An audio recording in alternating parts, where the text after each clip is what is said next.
So good morning everyone, and welcome to the Sunrise Safari. My name is Jamie and I have Brian on camera with me this morning, and on Wendy, who is currently one tire down. So we have James frantically trying to change the tire along with Gendre's help, and we have Tara and Jess in FC just letting us know and directing things from that side, and Eugene, who is currently sort of sorting out some battery issues with one of our repeaters. And that has come about because it is a rather cloudy, chilly day here in the Sabi Sands. So we had that wonderfully hot afternoon about 2 days ago, and it sort of preceded this current cold front. We're sort of waiting to see if it starts to drizzle on us. This kind of morning, everything tends to hide and tuck themselves away. And everything goes very, very quiet. Haven't heard any lions calling. So if you missed the sunset safari yesterday, we had a great time for World Lion Day. We went and found the Matimba males who were flat cat on Arathusa. I'm not sure where they are now. We'll have to wait and see from the reports from other guides, but I'm sure that they are still in that area.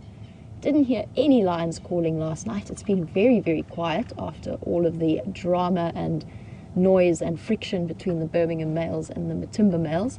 So I haven't heard anything about that yet. And at the moment, I've just been looking for the current hyena den. I'm still on the search for that. I know that it's here somewhere. So we'll be looking around this area this morning and then heading across to find Sindile. So on the sunset drive yesterday afternoon, we found the young male leopard cub. He's about a year old, and he was definitely starting to show signs of independence from mom. So I'm very curious to see if she's come back to find him or where he is at the moment, just to see if maybe she came to collect him to go and take him to a kill. Because when we did see him, he was very much on the move and on his own. So I'm curious to see what is happening there.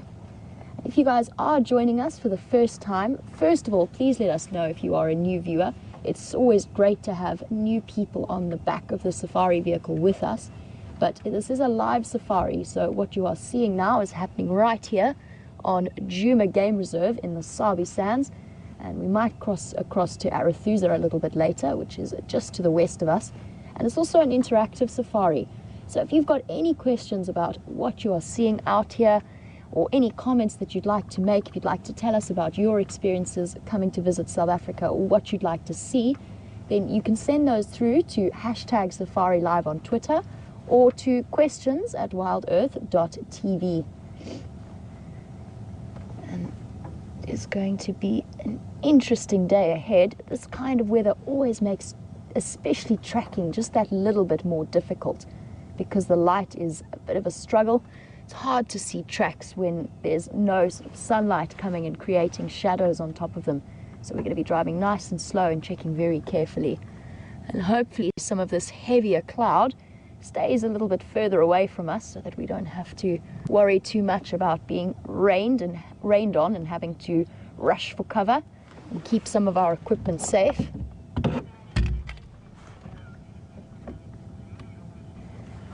I'm just listening to the Game Drive channel quickly. I want to see if anything's been seen by the other guides. They are heading out this morning.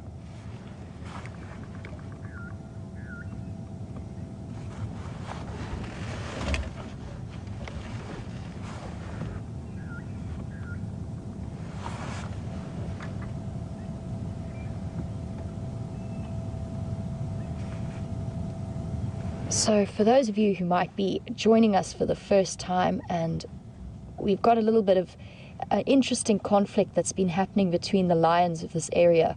So sometime last week, the Birmingham Male Coalition, which is a coalition of 5 big male lions, they're still fairly young, but they are fairly well-sized individuals, and they've started to push into the territory of the dominant Matimba males. And in this process, they actually killed a lioness from the Nkuhuma pride, which was a pride of about 8 strong. It's now a pride of 7. And Liz from Wisconsin would like to know what would happen, what has happened to that the lioness's remains. The Sabi Sands authorities and the sort of state vets came to do a necropsy on the individual lioness, just checking for TB and any other health issues that she might have had, because it's always important to monitor the sort of spread of disease in this area. And you should also like to know if she will be returned to this area. Now, I'm not too sure as to the answer. She, as far as I know, hasn't been. They're probably still busy working on her and doing tissue samples. And then once they are finished, yes, possibly they might bring her back here and just leave her to rest in peace in the bush.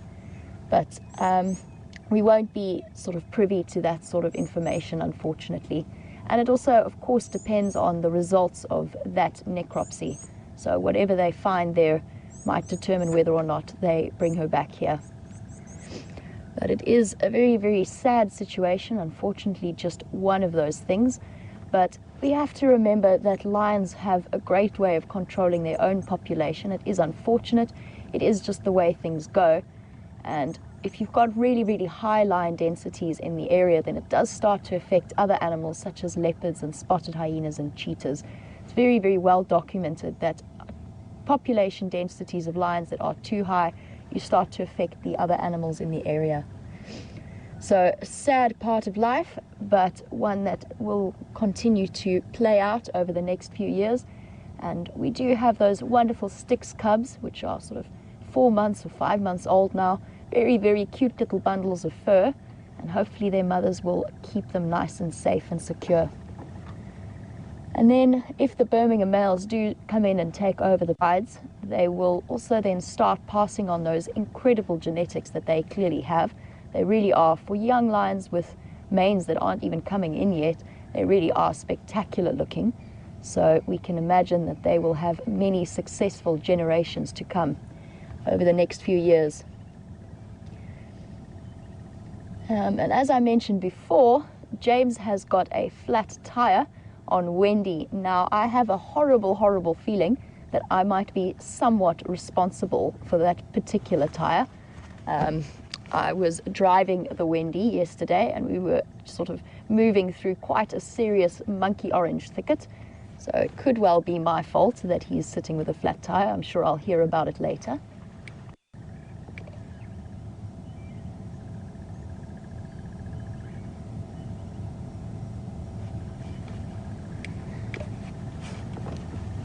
And unfortunately, we are static for the moment, just to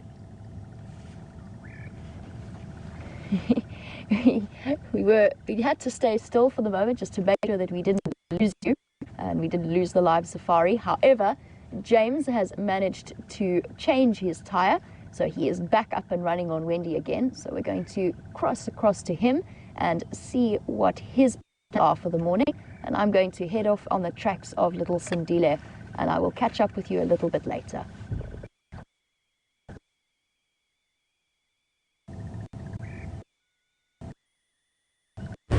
Hello everybody, welcome to Wendy, and I'm so sorry that we were not there to greet you earlier.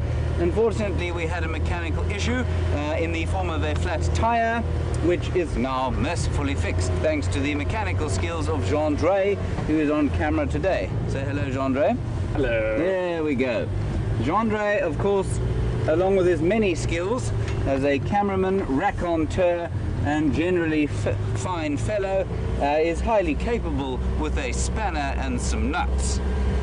So, our plan this morning is to head out towards the east of the reserve, where there was a breeding herd of buffalo yesterday, and hopefully, I'm hoping that a pride of lions has perhaps been following them, perhaps the Birmingham 5. I have not seen the Birmingham 5 with you. I've seen 1 or 2 of them on my own, but not with the joys of our wonderful viewers. Please remember, and I'm sure Jamie told you this, I think she's also having a couple of technical hitches at the moment, but we do love to hear from you. Hashtag Safari Live if you're tweeting away like a little white-browed scrub robin, or perhaps on the email questions@wildearth.tv. We do want to hear from you. This is my last game drive for the next 10 days or so. Brent and I are going off to Botswana and Zimbabwe and a little bit of very northern South Africa to help film a cycle race, and the cycle race is for a very worthy cause. It raises money for a project called Children in the Wilderness, which is a program run by Wilderness Safaris, an amazing safari group, and they basically have this charity fundraiser, and they take children into the wild from rural areas around game reserves every year. Some of them just north of here, but that is a very important part of what they do. So that's what Brent and I are going to be doing. Otherwise, for the next 3 hours, we're going to try and find some magnificence here in the Greater Kruger National Park.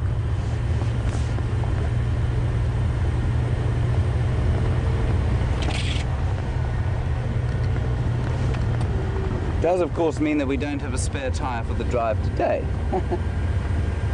So we'll have to keep tabs on where Jamie is, because she's got a spare tyre.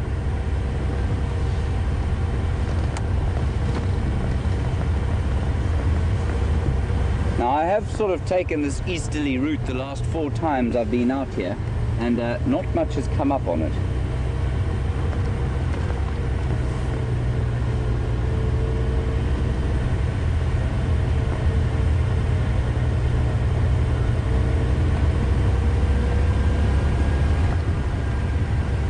Hello, Marco, New Jersey. I believe that you have requested some invertebrates. Marco, this is a result of Jamie asking for requests. Good for you, Jamie. Marco, not a huge number of invertebrates around at the moment, but I did find some, an unusual concentration I found, in a pile of elephant dung 2 days ago. So, not elephant dung, buffalo dung. So perhaps that's the way to go from here. We'll look for some fresh patties and see if we can't find Marco some invertebrates.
So guys, just been listening to an update on the radio, and we were chatting a little bit about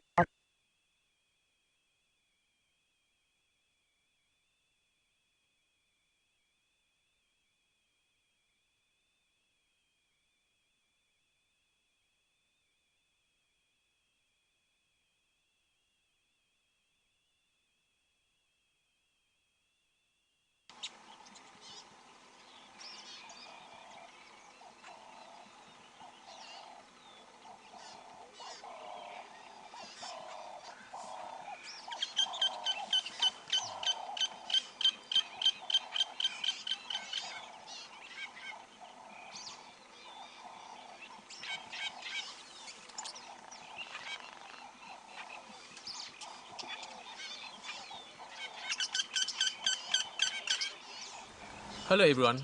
Being out in the bush and being out there live has its technical challenges. We're experiencing some of that now and are working on it as fast as possible to get it sorted and get you back on the vehicle with us.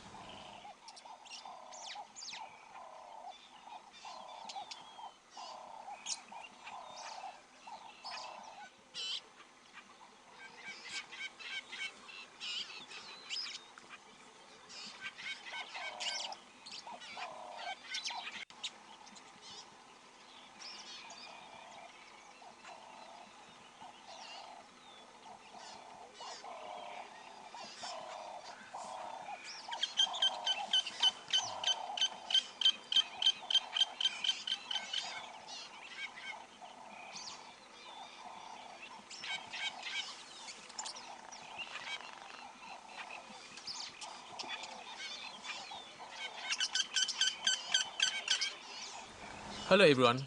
Being out in the bush and being out there live has its technical challenges. We're experiencing some of that now and are working on it as fast as possible to get it sorted and get you back in the vehicle with us.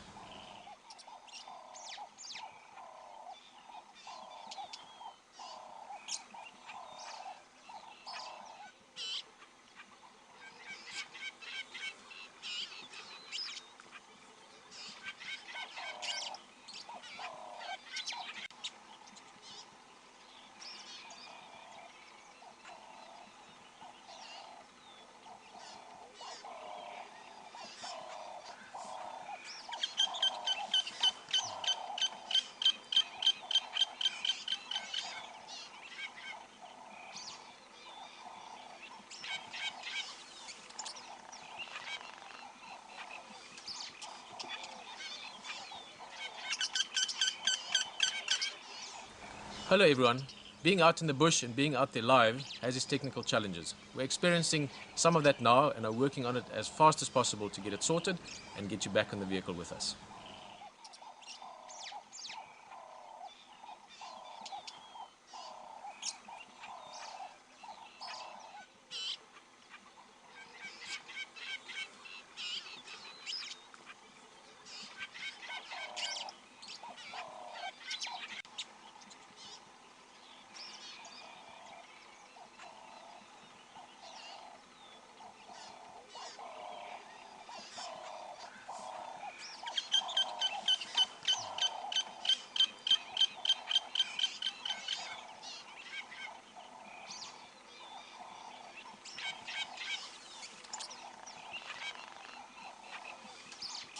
Hello, sorry, welcome back.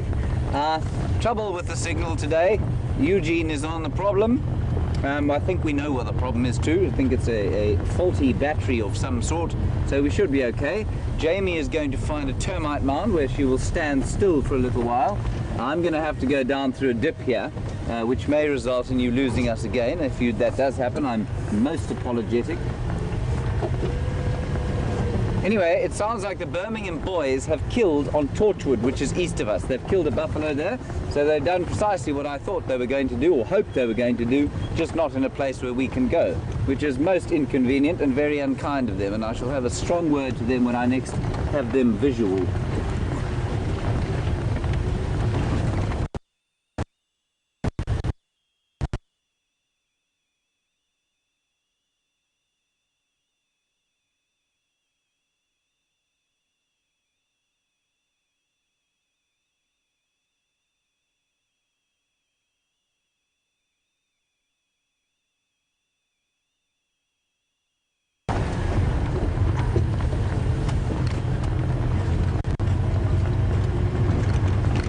Hi Jim, very nice question, which I was wondering if it was going to ever come. Why are the Birmingham boys called the Birmingham boys? And who named them? I don't know who named them. I'm sure that there are many on the Twitterverse who've been watching for longer than I've been driving who could tell you. But I can tell you that they come from a farm, and I use the term farm, it's a game farm called Birmingham. And Birmingham is in a place called the Timbavati, about, say, 50 kilometers north of us as the crow flies. And it's not right next door to a property where I cut my teeth called Ngala. And Birmingham used to notch into the southwestern side of Ngala. So I know the river quite well, where they come from, the Timbavati River that goes through there. And I know the area quite well, and that's where they come from. And so they've come all the way through the Manyeleti, and they've slowly filtered down here, which is totally normal for a coalition that's trying to take its own territory.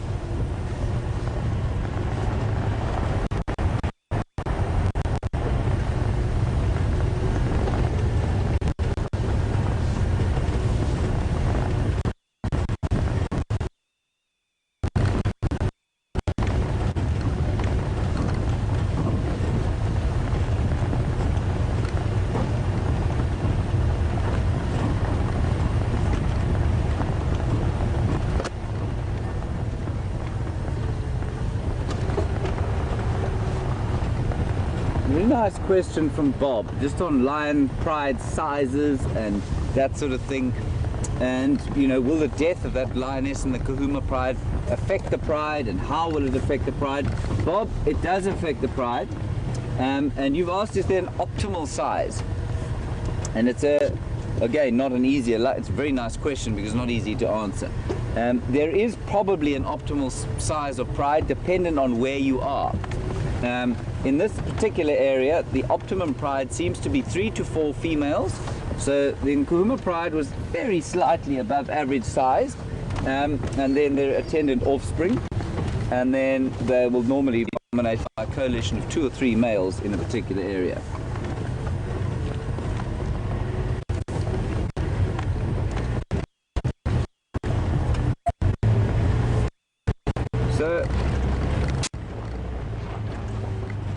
So Bob, the basic deal is that it's quite interesting. There's certainly a suboptimal pride size, and that tends to be about 2 lionesses.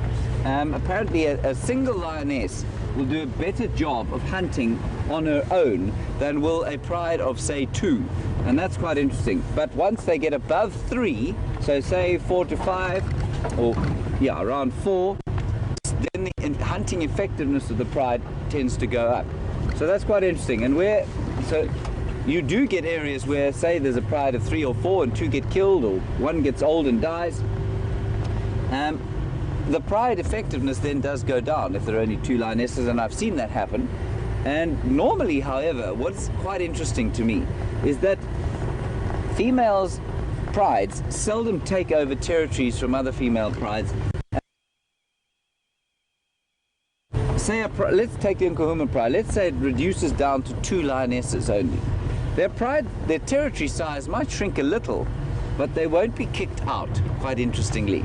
Normally what will happen is that will become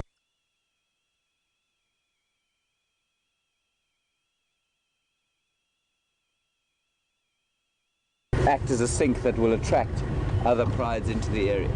Nice one, thanks Bob. They apparently are back up on signal, so that's good news. And so I'm still going to head down towards Gari Waterhole. There were tracks of a pride of lions towards there, so that's where we're going to go.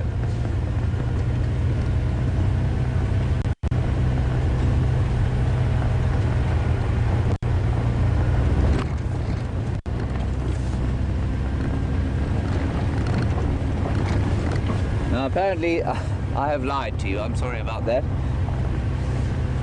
We are not back up and running properly.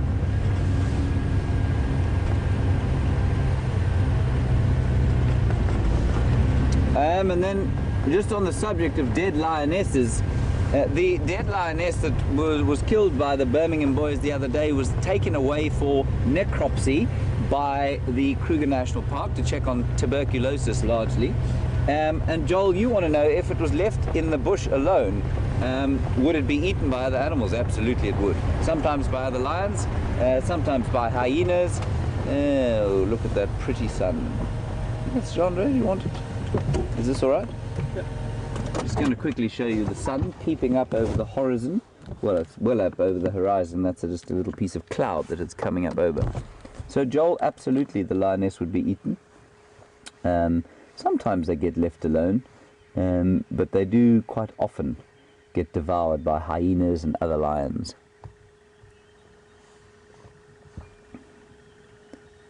Beautiful picture of the sun there. Just popping up. It's a grey morning, a bit like it was yesterday, but less blustery. Looks like this frontal weather is breaking, but whether that will happen or not, I don't know. And the dawn chorus actually today is quite loud. Hey, Jean-Ray? Louder than normal. Lots of crested barbets. We've got Franklins,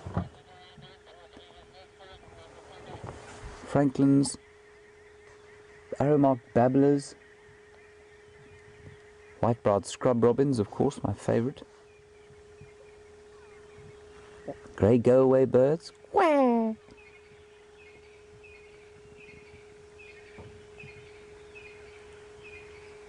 And a lion in the distance, a lion in the far, far distance. You can just hear it.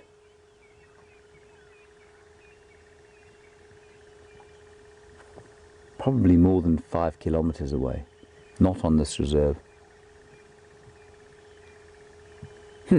Anyway, there are tracks of the pride, so we're going to head down towards where they were moving, and I'll keep you posted as we go along. Thank you, Jean-Dre. Jean-Dre, of course, is also going on leave today, so he's looking quite excited. He's got his sprightly town clothes on.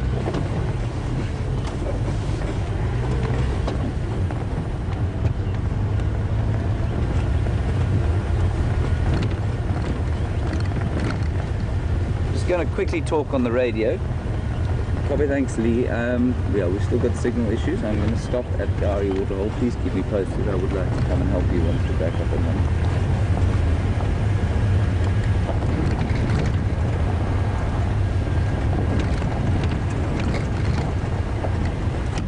So that's Lee, who's another chap who operates on the reserve with a little wilderness school, and he's going to check on the lions now, or on their tracks.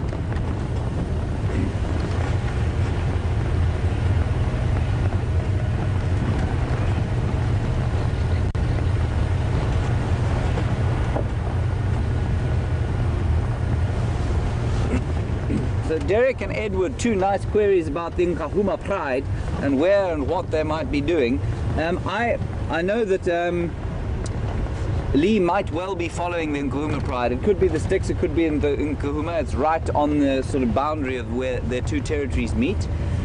And you want to know, have they been sighted? Yes, they have on Simbambili a few days ago, which is north and west of us. Quite a long way for them to go, probably trying to avoid those Birmingham males. And we don't know if Amber Eyes is with them. That's the one with the orange eyes, my particular favorite in that pride. We don't know if she was the one that was killed. I truly hope not.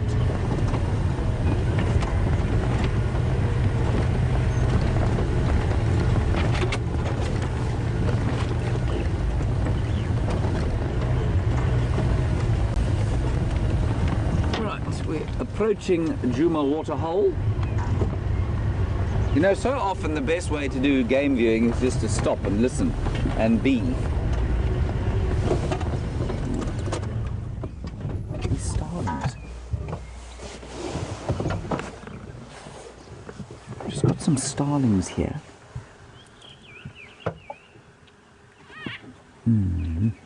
Beautiful colours.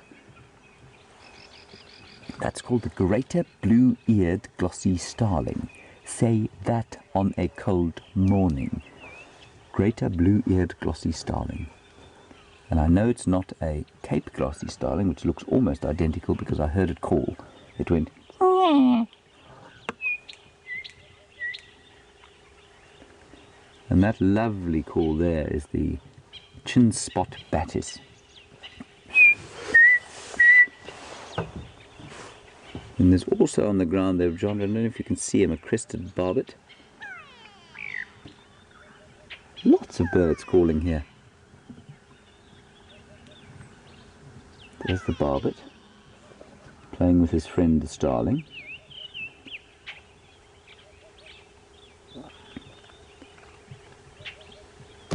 There's a thrush. You may have just heard that wing beating. That's a thrush. And that shrill pss pss. That was the thrush.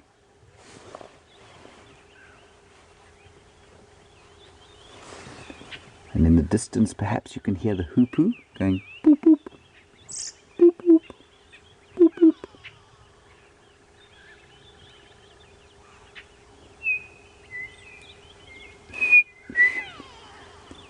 It's a grey-headed bushshrike going. You can hear ooh, Chandra. I don't know if you can go to that blackbird there. It's not a drongo. I think it's a black flycatcher. And you can tell that from the fact that it doesn't have a forked tail. There it goes. Look at that. It doesn't have a forked tail. It's just got that little gap in the tail. So that's either a square-tailed drongo or a black flycatcher. And what you need to look for are the whiskers and the little tooth. We'll have a look there in the book on my app.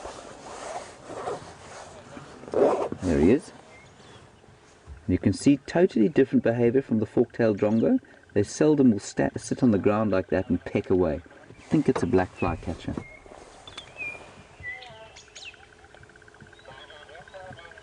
Yeah, black flycatcher. Beautiful. Nice one, Gendre.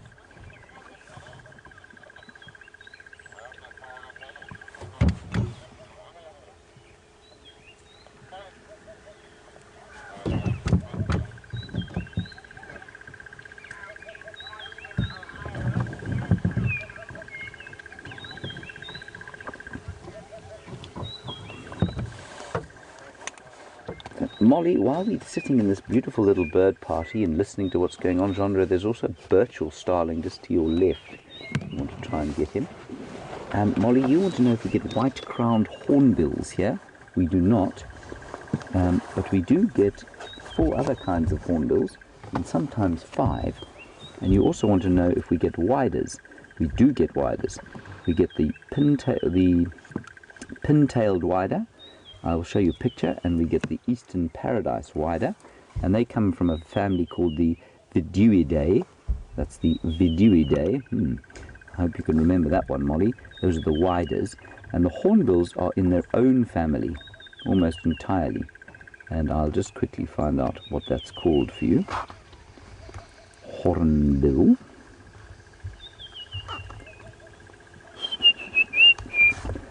Their family is called the Bucerotidae. So we don't get a white-crowned hornbill here. We get the yellow-billed, the red-billed, the grey, and the ground hornbill. And sometimes, in very wet years, I suspect trumpeter hornbills may have flown through here, and perhaps crowned hornbills as well. There you can hear the hoopoo quite nicely now. Boop, boop, boop. That's the Birchall starling you're looking at now.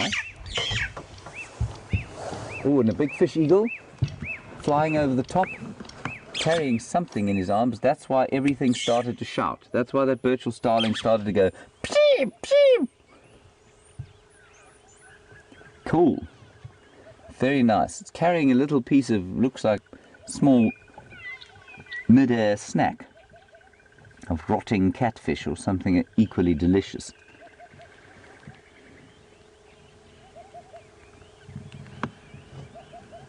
Marvellous. Gendre, shall we just have a quick look at these beds?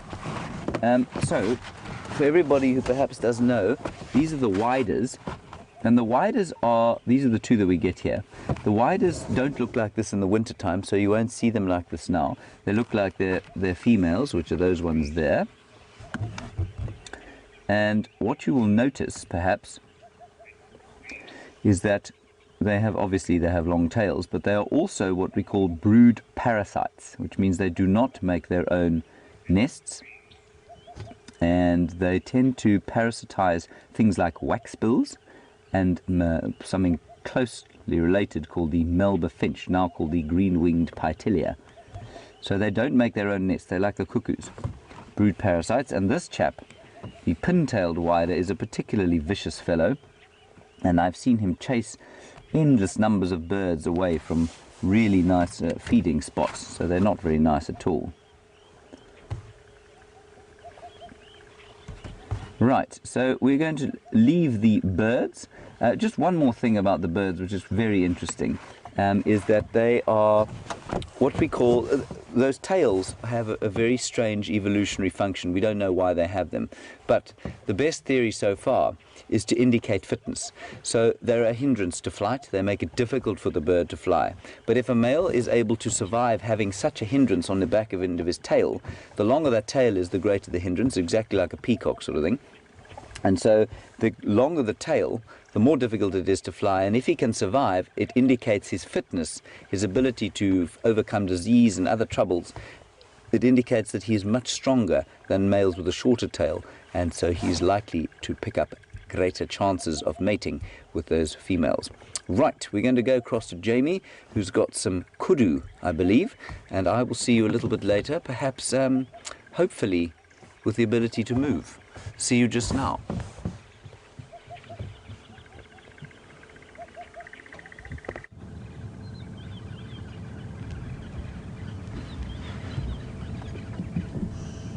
So guys, welcome back. And as James is currently sitting at Gowrie Dam, we've got some kudu who are on the move across down in that direction. And we're just sort of catching the tail end of them as they disappear off into the block.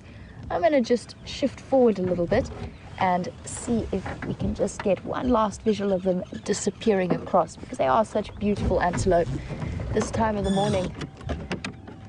And the sun did try and come out a little moment ago, a couple of moments ago. So hopefully it's not going to be as chilly as my dire predictions have imagined it to be.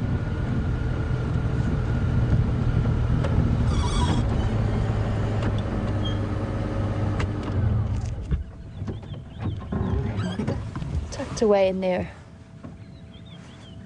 nibbling on some of the trees, just having a bit of breakfast before they make their way down to the dam. And I'm sure that is where they are on their way to.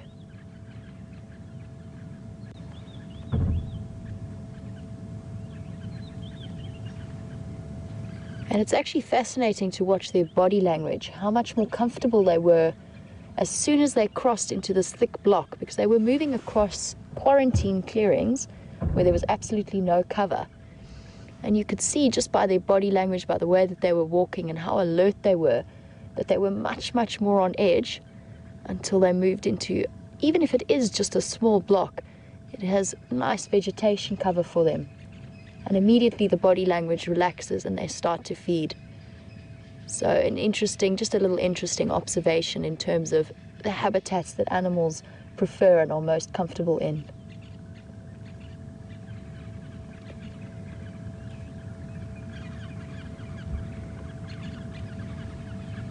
So it does seem as though we have defeated some of our signal issues for now.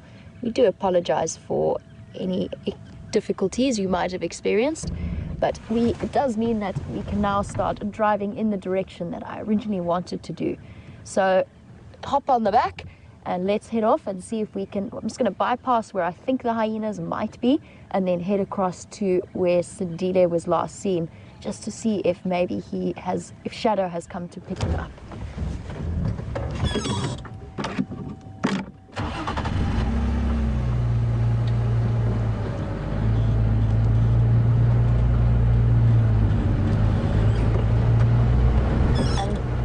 While you guys were with James, I did a bit of a mad scurry around quarantine because it was where we had some of the better signal, and picked up a couple of items that I'm going to ask you guys about a little bit later, just to test your knowledge on some dung and some other items that I collected. See how well you guys are getting to know this area in the bush, and how well the other presenters have been teaching you before I started working here.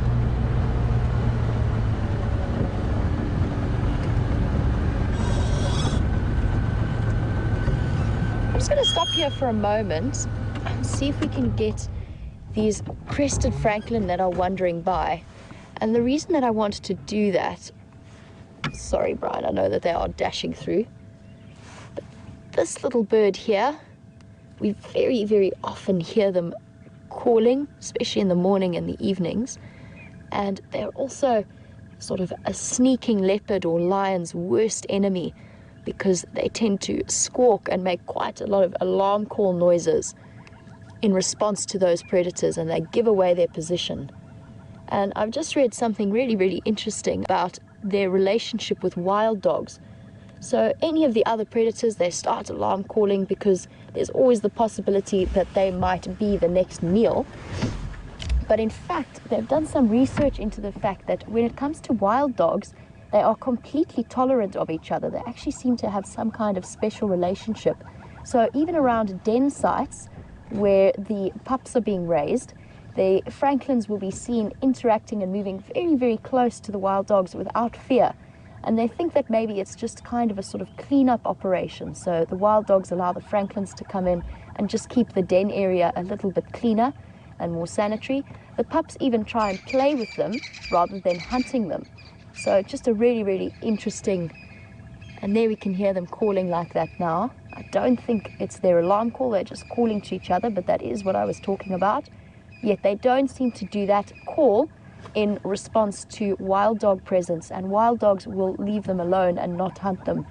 So a really, really fascinating, interesting little symbiotic relationship there, one that I would never have expected or thought about until I read about it yesterday. So really, really interesting stuff. All of our crested francolins have dashed off. They obviously don't, I'm obviously not as welcome as a wild dog might be.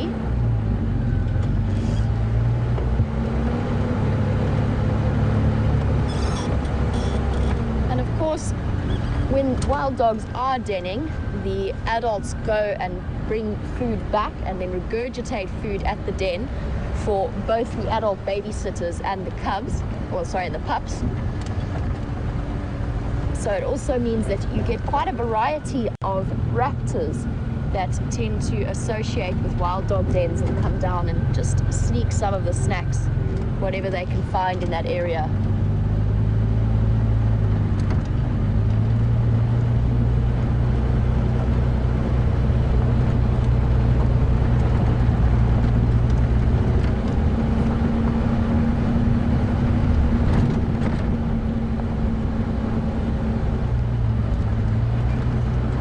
One more interesting update. As I was traveling through quarantine, I saw some very, very fresh lion tracks. Looks like the Matimba males and then some females. I'm not sure which females, but I know that James is going to be following up on those. There's a couple of guides out looking for those lions, but they're very, very fresh. They're from last night. So I'm surprised we didn't hear them calling at some point in the evening. But then again, I was very, very much asleep last night, so I might have missed it.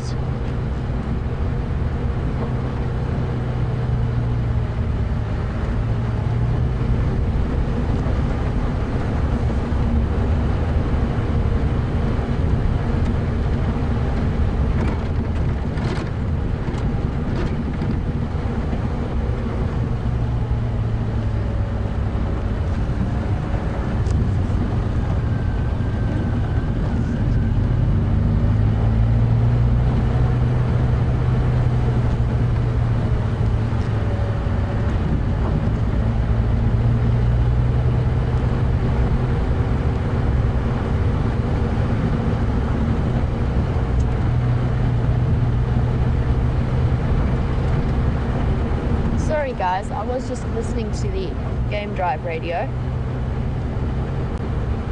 just listening to what's happening on that side of things. Still seeing lots and lots of hyena tracks in this area, so I still remain convinced that their den is somewhere here. It just remains our job to go and find them. I want to just loop around and make my way in that direction. But before I do, I'll show you the lion tracks I was talking about earlier. They definitely came through here.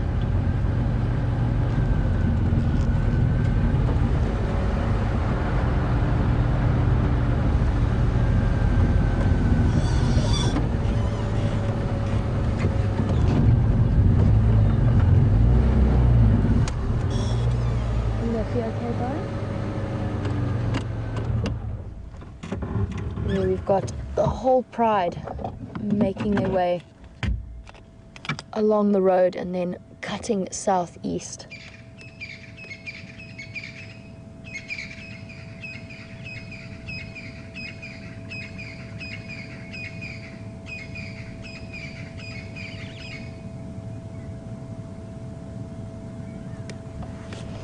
So I know that James is following up in this area with a couple of the other guides.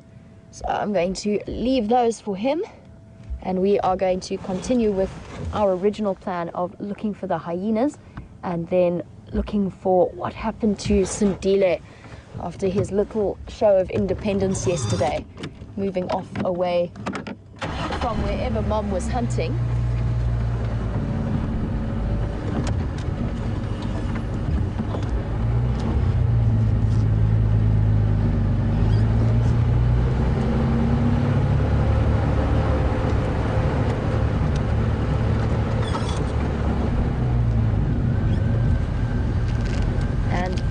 you who might have missed the sunset safari yesterday, Brent actually discovered a new leopard, one that we haven't seen before, certainly haven't regularly seen. And this leopard seems to be quite skittish at the moment. According to some of the other guides, he's a bit more relaxed at night with a spotlight, but during the day he is quite nervous and quite skittish. But really exciting stuff, because he is starting to be seen fairly regularly on the Buffelshoek cut line. And when Brent saw him, I think he was very, very close to Buffelshoek Dam. So we will be keeping an eye on that situation. Seems to be quite a large male. So exciting stuff in that respect.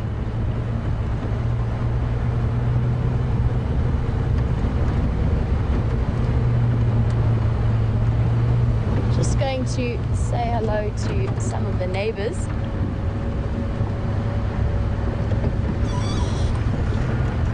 Hi Tom, hi Patsy, how are you? Good, thanks. Guys. Yeah, busy. Yeah, there's lion tracks coming down here and into this block. I don't know if you heard. I think Lee and James are both following up on this side. They're somewhere in here. Okay, maybe. Yeah. I wonder do you think it's a sticks? It looks like at least the Matimba males. I don't know who the females are. Could be the sticks. They were there with close to them in Arathusa yesterday. So they're moving Have you through. heard about the Birmingham spotting Yes. another? Yes, they're doing very well at the moment. I'm going to have to hit the road. I'm going to go look for Shadow's cub, so I'll keep you updated if we see him. Jane, if I want to get hold of you, you know that photo and all that, I know you said, how can I get hold of you? Contact James and we can do details that way. Going up north Yes, he is. today? Yeah, Brent and James are going today. Yeah. Okay. Okay, enjoy. I will let you know. I'll get your contact details from Okay. James. Otherwise, All right. I'll stay. Awesome. Have a good morning, guys. Cheers. Cheers. I can't recognize the under the mask. Sorry, everyone. Just talking to some of the local landowners. They actually are a wonderful couple that we met a couple of days ago when we went across to Torchwood. So they're one of the landowners there. Very, very kind people, and very generous as well. And important, obviously, to keep in communication and let them know what's happening. Make sure they don't miss out on anything.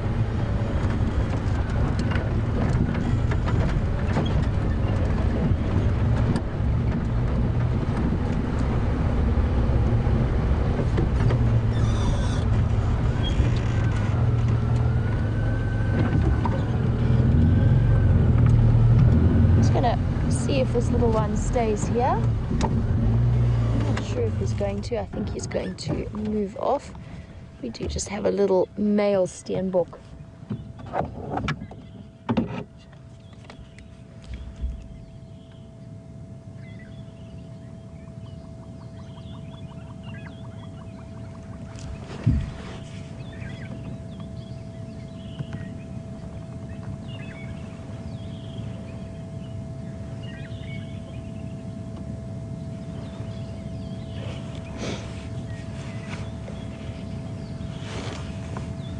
Just a little male doing a bit of foraging there.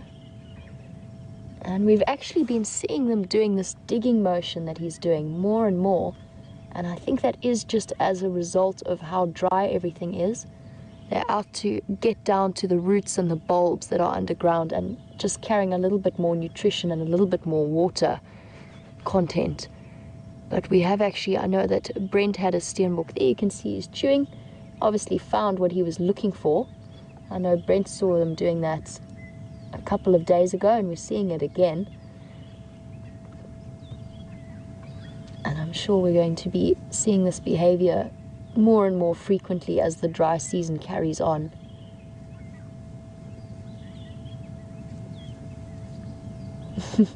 Scratching away, using those tiny sharp little hooves as very effective digging implements. And I'm sure many of the regular viewers know, but for any new viewers, steenbok are actually quite unusual. They bury their dung in the same way that you might see a cat bury their dung in a litter box or in the sand. they also do the same thing, and it comes of being such a tiny, secretive little antelope living in these small, small territories.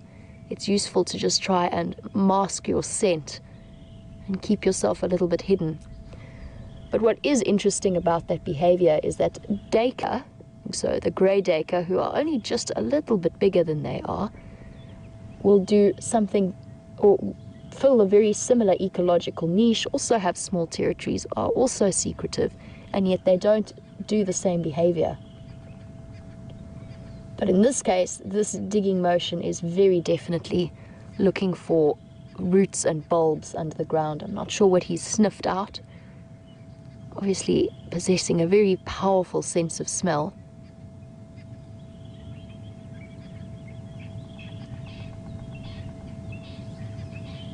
But very, very cool to see this. I actually haven't seen them digging like this before, maybe once or twice, but not nearly as frequently as we're seeing it now.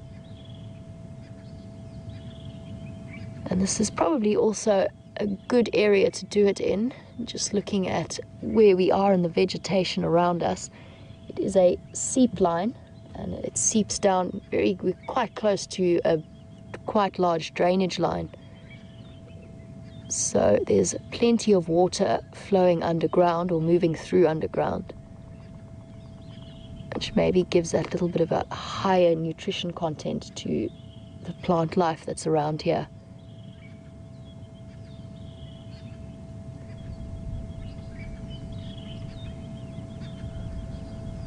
Okay, so whatever was there is now done, and he's off on the search for something else.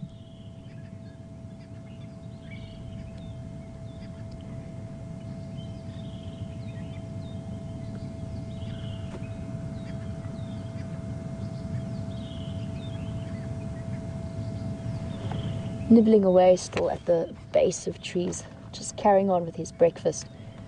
So, very, very cool behavior to see. Awesome stuff, and I'm sure, I'd like to see if my theory is borne out in practice, but I'm sure we're going to see them doing this more and more often when we do get to sit and observe the steenbok. They're just going to be digging for that extra nutrition. However, we have other things to find, so we're going to leave him to his breakfast and carry on.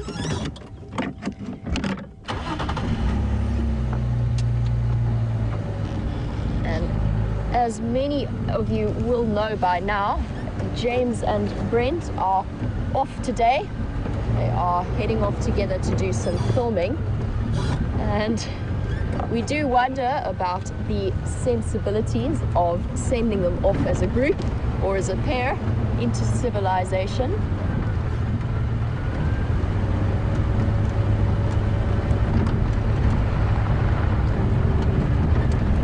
So I know that Ginny was a little bit concerned about it. I'm not sure, Ginny. I don't know if it's safe or not. We'll just have to hope that they manage to survive. I know they've been friends for a very long time, and they've managed to survive this long, so I'm sure they will be fine, but they will be very much missed from, I'm sure, all of the viewers and everyone at WildEarth, and we're looking forward to their safe return.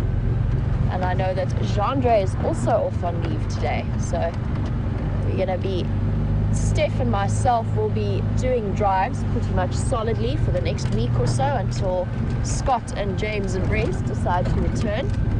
And the cameraman will also be Brian, and Andrew will be the two of them until VM is back. I think he's coming back on Friday, is that right, Brian? Friday or Saturday. So we will be implementing a little bit. We will have sort of short-staffed, at least on presenters for the moment, but Steph and myself will be handling things from this side.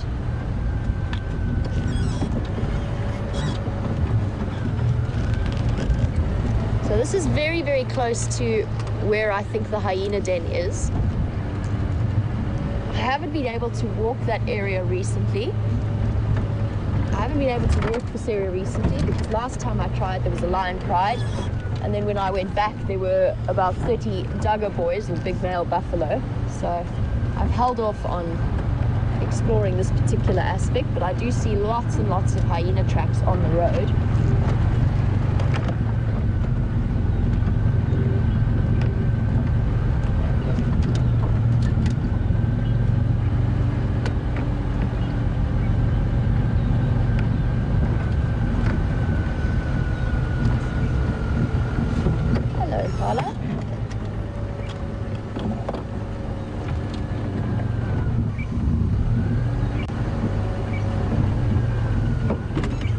stop for a moment, see if those males continue to spar a little bit. No, it's not the best position, but I don't want to scare them off. And they do seem to be just playing with each other there at the back.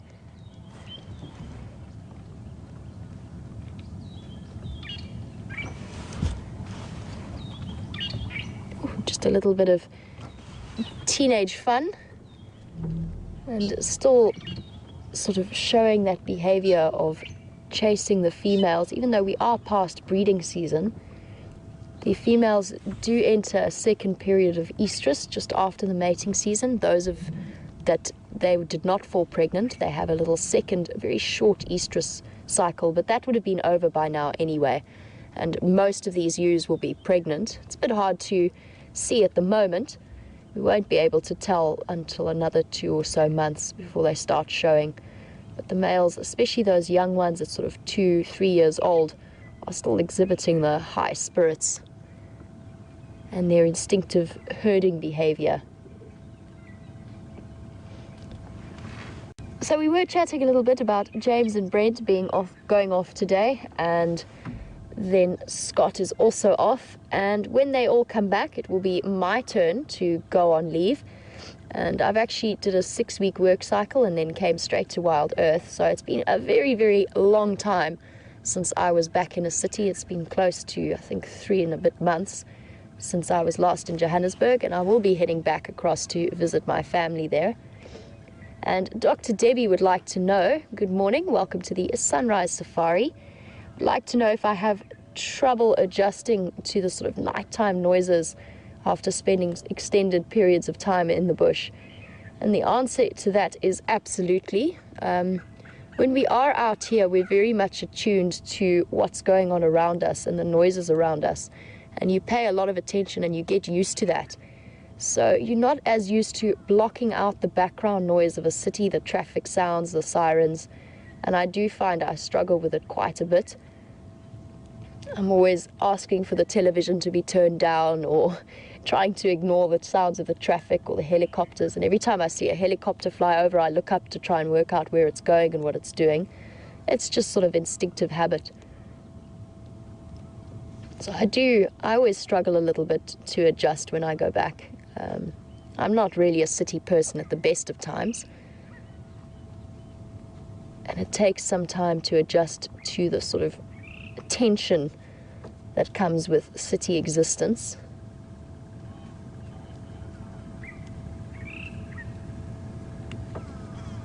It also takes some time for my body clock to get used to being able to sleep in past sort of 4:30 in the morning.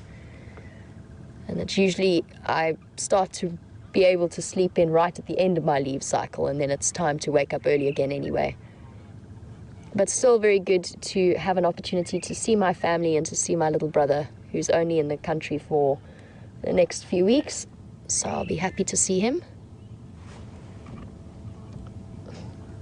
And these impala are looking very, very peaceful. This young male would have been born sometime last year. Well, not sometime, he would have been born in November or December last year. Just nibbling away at the base there.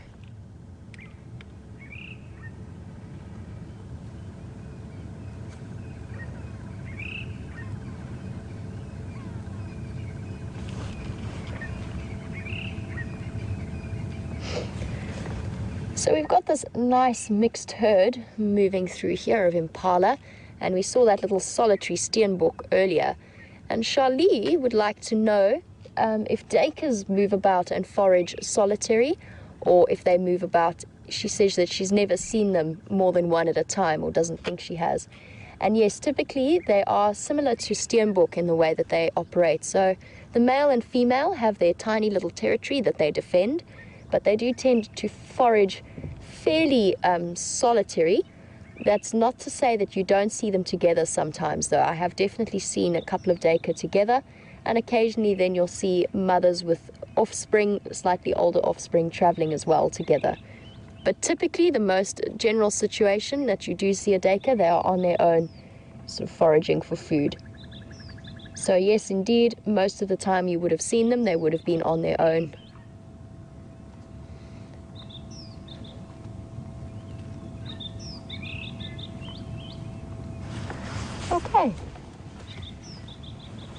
Let's actually hear them chomping away.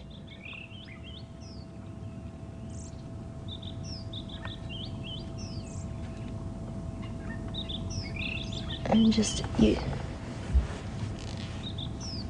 using those teeth to break down some of the grass matter before they will bring it up again and ruminate on it later. And impala actually have very, very interesting teeth. Their incisors in the front and at the top and the bottom are fairly loose in the socket, and it almost makes a comb-like structure, and it helps them to keep themselves and each other very, very well groomed. So a fascinating little adaptation there to keeping the tick parasite load fairly low, and they do have very, very low parasite amounts on them for an antelope this size, and it is just because they are so fastidious in grooming.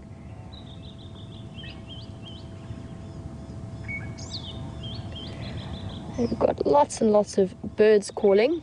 I can hear a Sterling's wren warbler. I can hear the drongos most dominantly as well.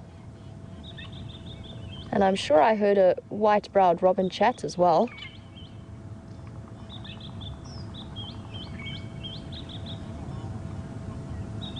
I think I can hear some prinia squeaking in the distance.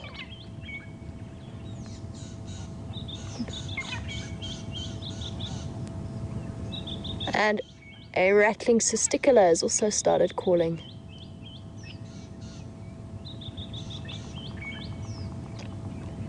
So lots and lots of birds moving about.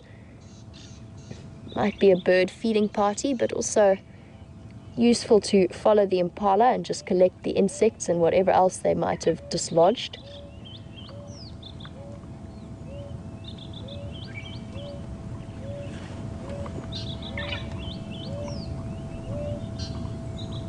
There's some dove calling as well. Good here. And I'm absolutely determined to find the Scops owl that calls at night and in the mornings, very early in the mornings, and they're somewhere on quarantine clearings. So I'd love to be able to find them and show them to you. And now we have the dulcet tones of a pump. So I think that it is time to head off and carry on with our search for the hyenas and for some delay, because I am very, very curious to know where he went from where we left him last night. So let's head on. Thank you for that, impala.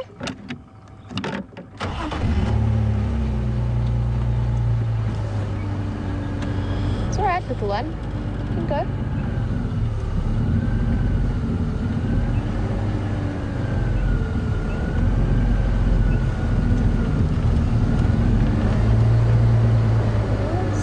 Off to a different direction, not to us. I'm not sure what they've seen. I just want to loop around this corner and then switch off again. They've picked up on something. Doesn't look too serious, there's no alarm calls, but those females were staring right off into this direction. I'm just going to stop and listen for a moment. I think it might have just been an unidentified rustle that attracted their attention. But we'll keep an ear out if they do start to alarm call. They were looking at something sort of in this drainage line or around where I am now. It is very, very thick in there. And they all seem to have pretty much relaxed. I don't see anything in there. Might have been something just rustling and maybe even a bird or a francolin, and they weren't sure. It always pays to be that little bit extra cautious when you are a prey animal out here. Every little noise is important and cannot be ignored until you've identified what it is.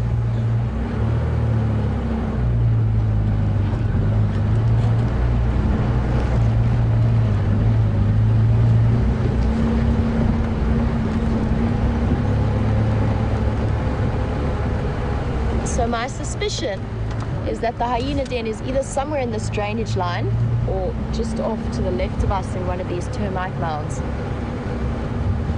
And I did try really hard yesterday morning to come and sneak around and see if I could find it. But on a windy morning with about 30 male buffalo, I decided against it eventually, after a couple of failed attempts.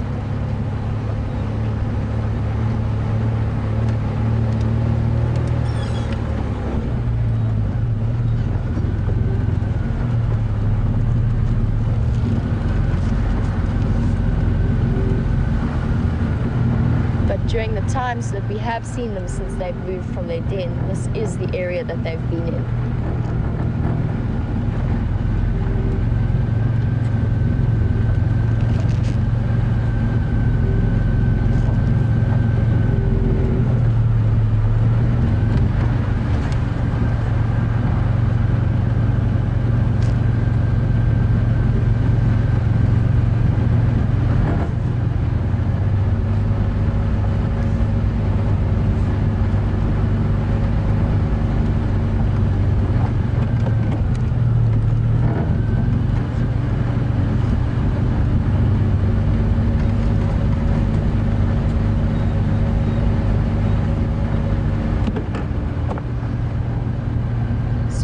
While we've been sort of tracking hyenas and definitely on our way to tracking Sindile, James has been tracking lions, and I'm sure that you are curious to see how his morning is going. So I'm going to send you back across to him, and I will be back with you a little bit later.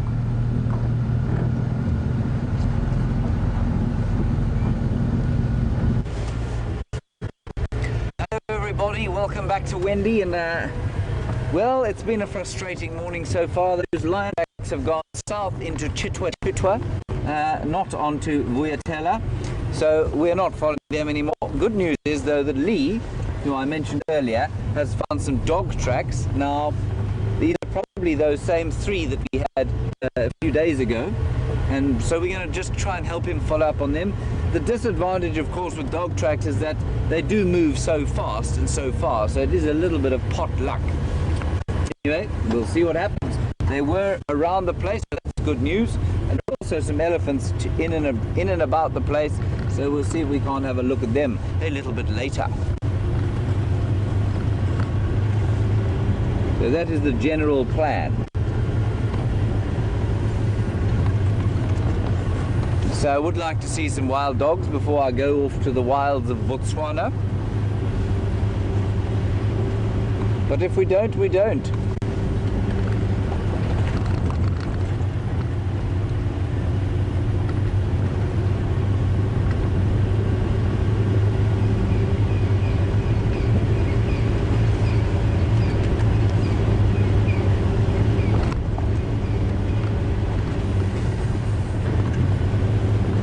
Right, so the tracks of the dogs were coming from an area down there towards here, so we're going to look very carefully on the road. There is Eugene. You don't often get to see this, people. This is not a sight you often get. That is Eugene, who fixes everything. You can see he's driving about with a couple of aerials in his car. I'm glad you got to see him finally. We are constantly talking about him, and there is the great man himself. Almost as good as a wild dog sighting.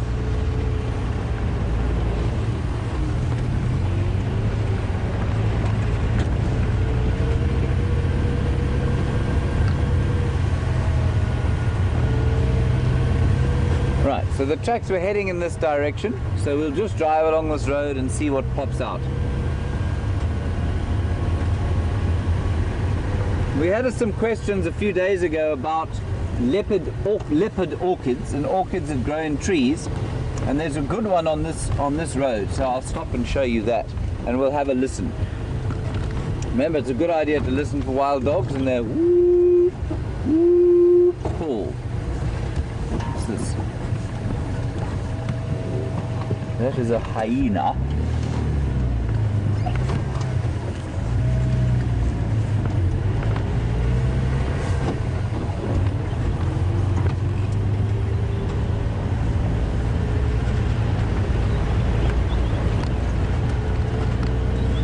And I believe that it wasn't just 2 days ago that we were asking about leopard orchid, but we had Shah asking earlier today about orchids.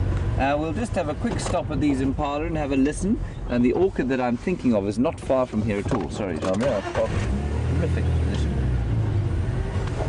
There we go. So it's always a good idea to stop and listen, especially with dogs, because if they are around an area like this, they do start calling.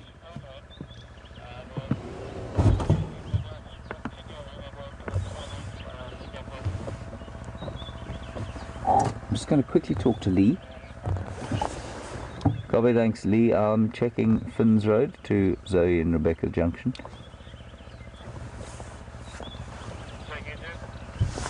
I'm checking Finn's. So some Impalas, females, and you can just see that their fur is sticking up. It's how they trap air under the body just to try and stave off the cold. It wasn't a very cold morning at all today though. It was very pleasant.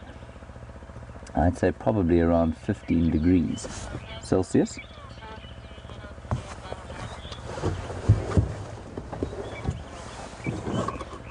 Right, this has to not tarry too long. The dogs are on the move. They will not be tarrying like we are. Especially on a cool morning like this. There we go. Not the dogs, I'm afraid. Leopard orchid. Much easier to find. Doesn't go anywhere. Andre. There is the leopard orchid. Thank you, Shah, for your question.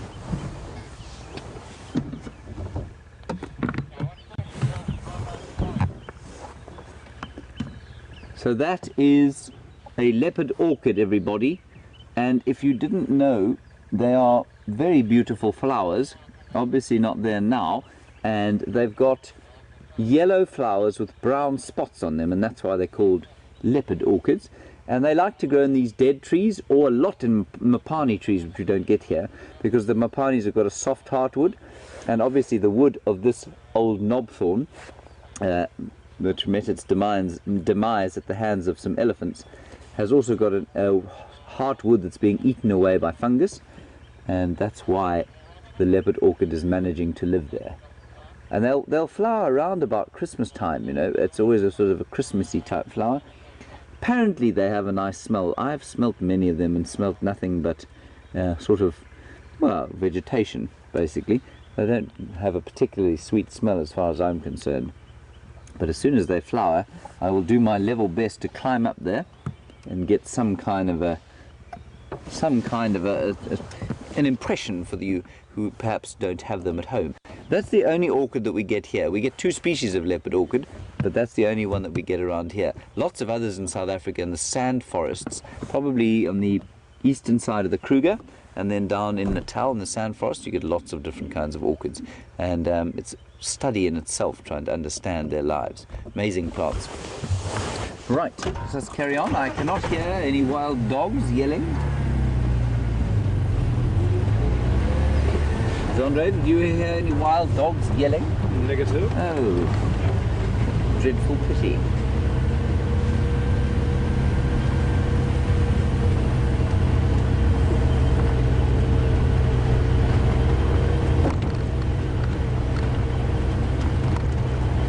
Thank you to Katrina and Christy, who said we had a wild Eugene sighting. I do believe that we did. You know, he did have a slightly wild look in his eye.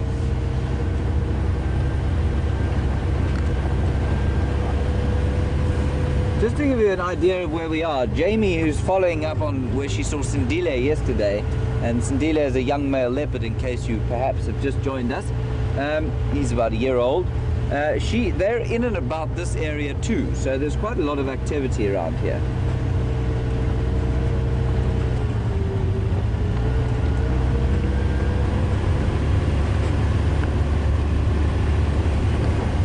Go ahead, Lee.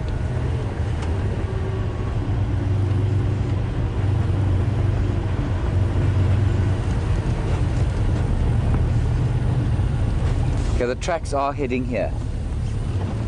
Okay, copy, thanks Lee. I'll keep an eye out on things. Okay, the tracks come from that area down there up towards here, and so we'll keep a very slow look.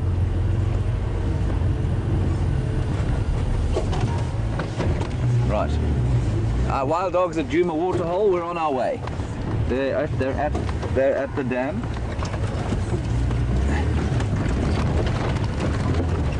They're at the dam, Lee. I'm going there now.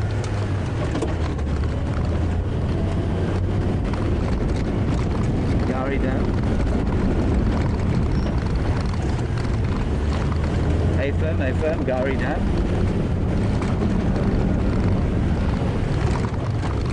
All right, everybody. 100 miles an hour. We don't tarry for dogs.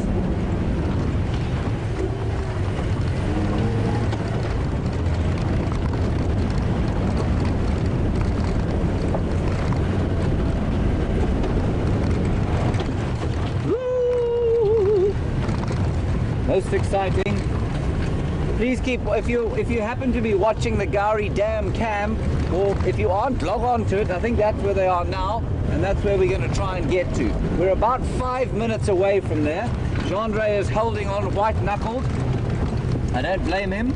Roads are not great.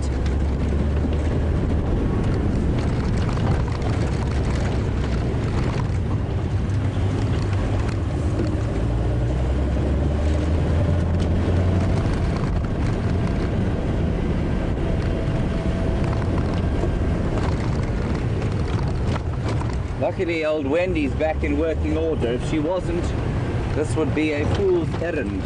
Well, it may turn out that way anyway. Water pump, excuse the noise. Hold on, Jean-Dre.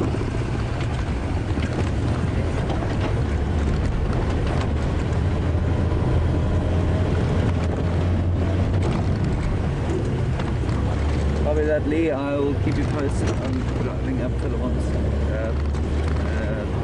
Pipeline now.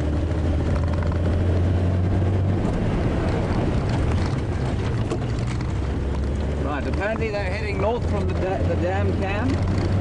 So every so often I will have to excuse myself and go onto the radio just to help the other guys get there.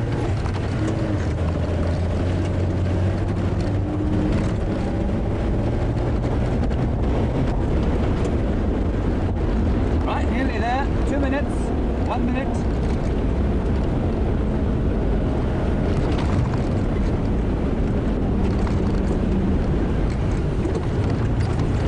Thank you to Rita, Siberia Zumi,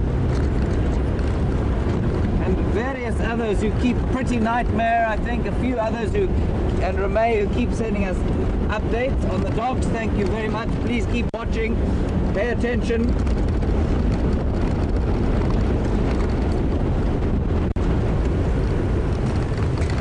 Right, we're now approaching the dam. I can see a fish eagle, I can see dog tracks on the road.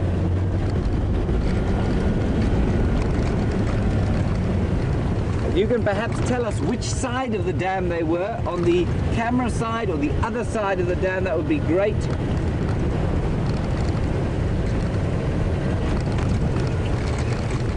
The tracks go off there.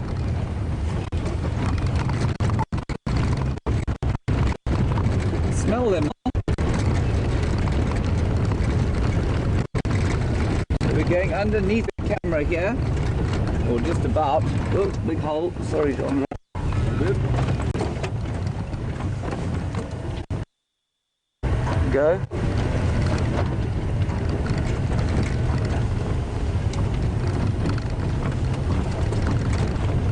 My route was via quarantine clearance. I'm now at the dam. Animals seem to have gone north.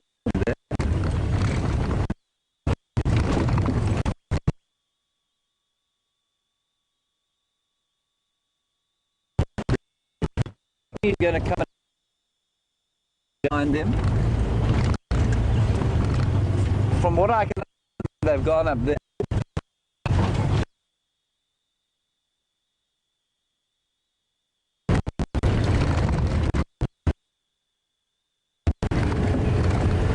Heading in the direction of Gallagher.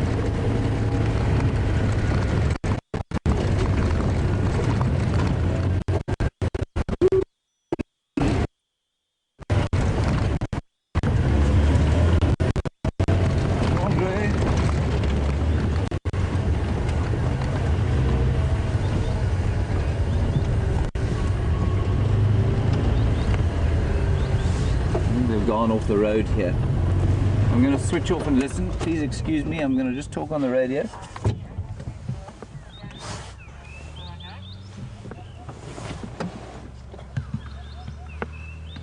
Lee, we've got an update that they went northeast from the dam. I would suggest you go and check Gari Cutline. I'll go straight up Mvubu.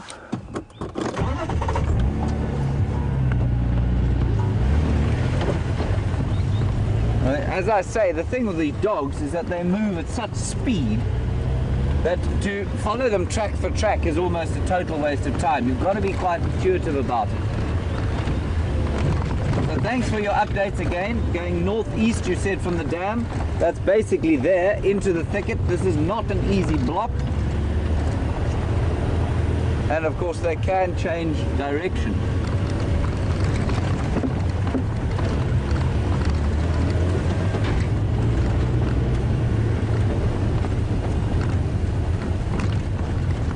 I don't see any tracks here.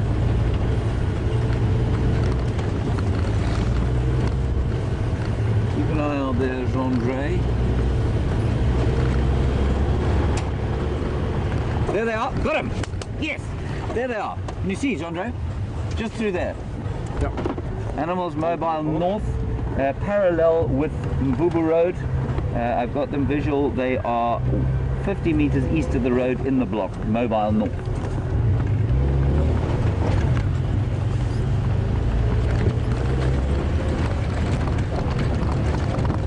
Yeah, Lee, I would go on to Buffelshoek. Yeah, that's the best route. I can see 3 of them. Sorry, everybody. It's going to be pointless for me to stop here.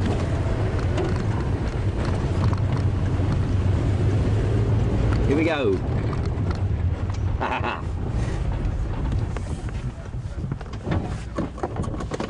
Here they come. Here they come.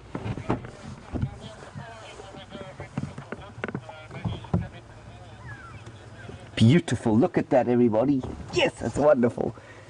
Thank you to all of you who've helped us track them. I'll wait a little bit, Jean-Dre. Here come the rest now. Now mobile due north on Mvubu Road. Guys, this is so fantastic. Thank you for this. You've made my day.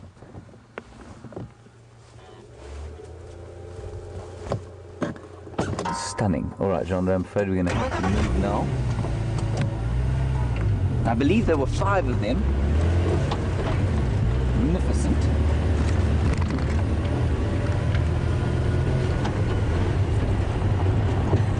Such a charge of adrenaline when I saw them herring through this block.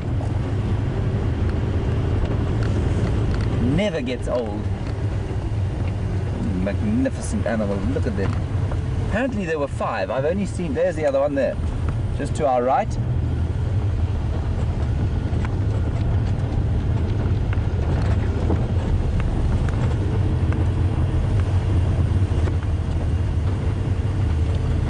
So everybody, ideally what normally we would do is stop the car so you can get a smooth film, a smooth shot of them, but obviously that's very difficult with the dogs because they move so much, so you have to kind of take the seasickness with the joy of seeing them.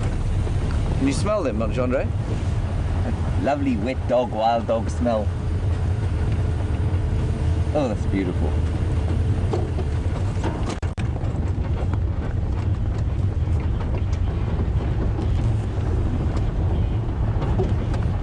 Sorry, chaps. Lee heading west into the block off Mvubu Road now, about 200 meters to the south of the Buffelshoek cut line.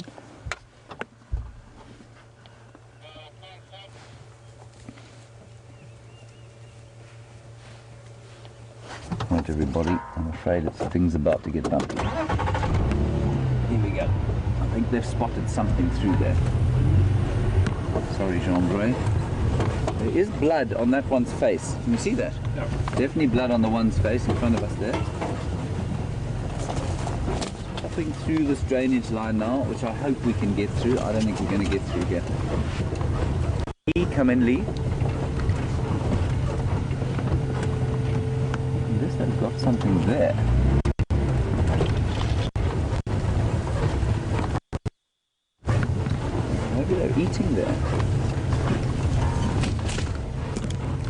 Sorry, Andre.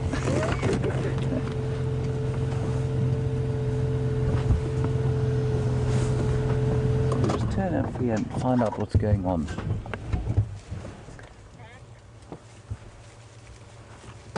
Beautiful. Oh, this is wonderful. So there's another one just across there. Lee, confirm you've got visual?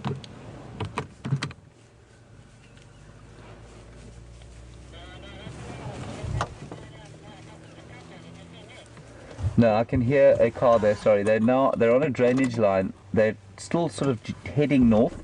There's a drainage line between the Mbubu and Gallagher shortcut that I cannot cross. Yeah, if you can stand by there, you know where Mbubu hits the fire break. If you stand by there, I think that's going to be your best bet.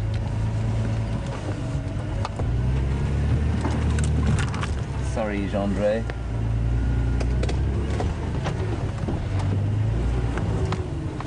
Right, they are moving north still.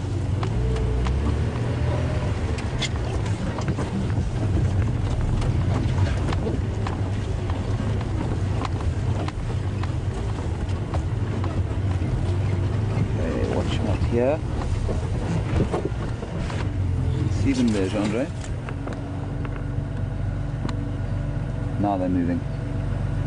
Ooh. Okay, we're going to have to race around, I'm afraid. We're not going to get through that drainage line.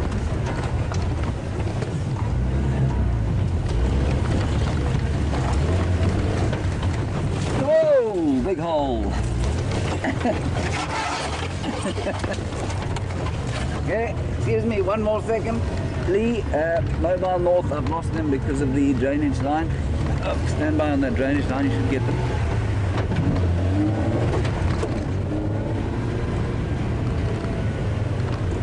Sorry, go again.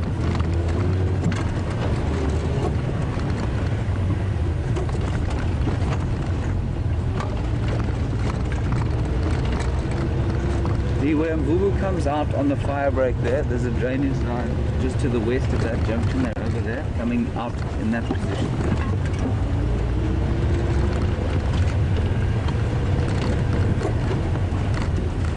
Okay, copy. See the clearing there, Chandra? I'm sure they'll pop out there. Yeah.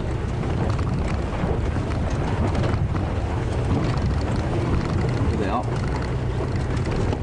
Ooh, big terrible road. Yeah, they were when I left them. I had to leave them. I think they're going to pop out in this clearing here. There, yeah. See, they're in front of me now. They are in the clearing, heading northwest.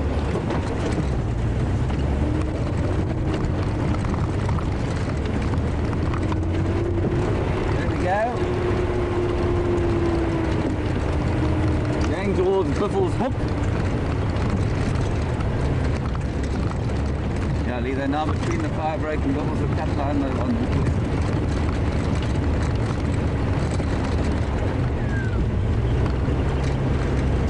Isn't that wonderful, guys? I'm afraid we're going to lose them. They're going north into Biffle's Hook.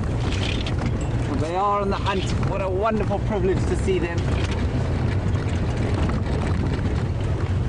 We'll try and get the last of them.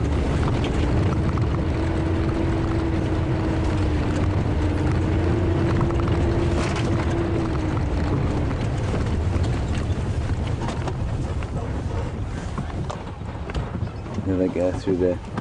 Last one there. There we go, another one there.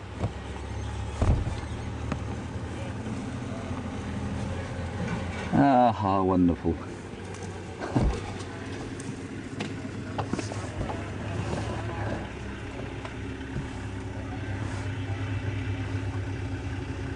Wasn't that just the best? They are going down towards the west. We'll follow them a little bit. We'll follow them down there.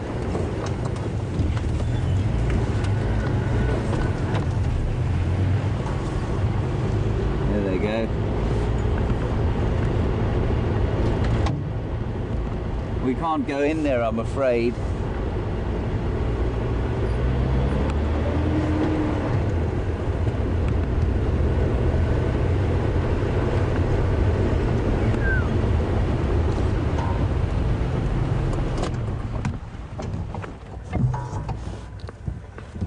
Look at that.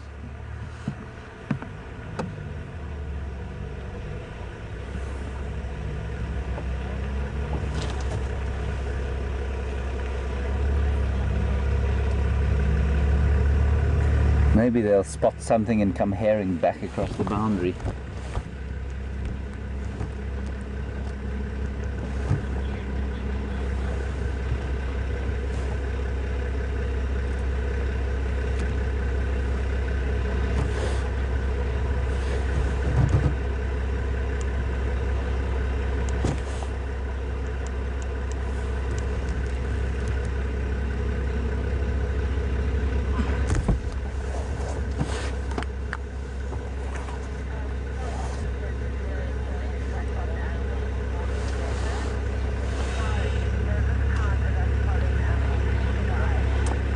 Lovely question from Safari while we're kind of losing them there into Buffel's Hook, saying that does this count as you spotting them before the guides, as Scott often tells you should try and do? Absolutely it does.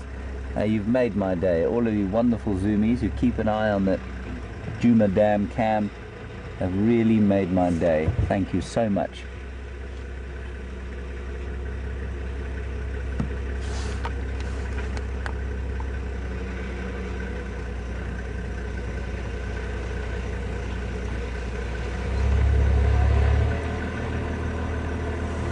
Thank you for your comments from Anna Marie and Charlie, who have said that, well, one of you said that I'm an ace tracker. I'm not sure about that, but it certainly has made my day. Thank you.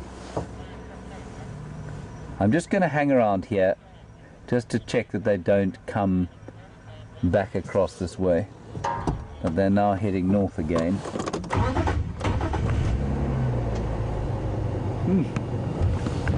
How's that, Andre? Not too bad. Quite nice.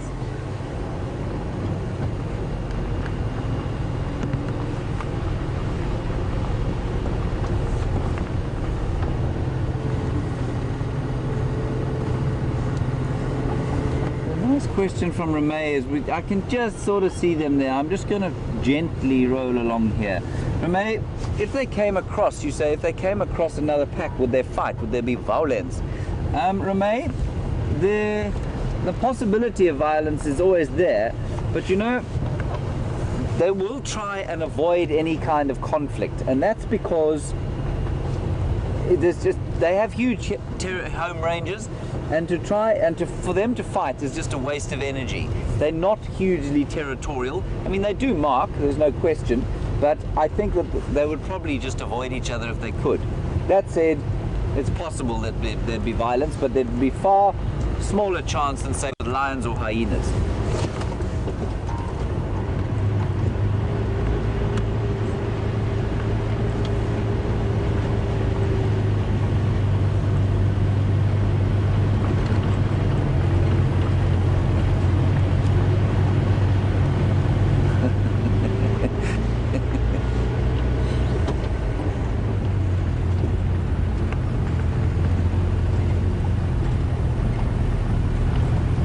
Lily, you say that I'm managing to match Brent Leo Smith's Ferrari Safari. I'm not sure that's a good thing, but thank you, Lily B. And curious one, you say you saw some I don't know, some sort of a thickness on the beard of one of them. I think there's quite a lot of blood on the face of one of them, and perhaps it was matted there, and that's why he looked like he had a bit of a thicker throat.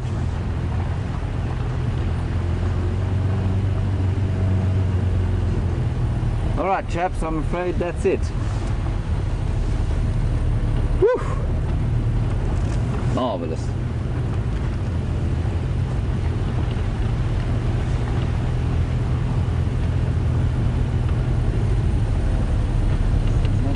More tracks along the road here, you know.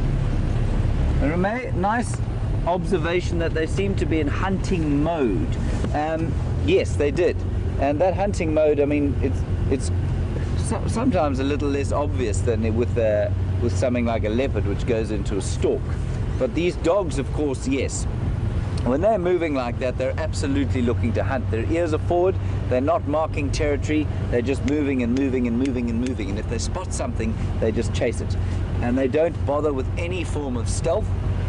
They'll just run whatever they can down.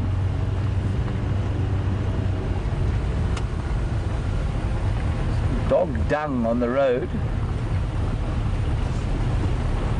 They've definitely come along here recently. You know, there is that dispersal pack around. This is different from the 3 males that we saw the other day. So I'm not sure who they are. Only 5 of them, so they're probably from north of us.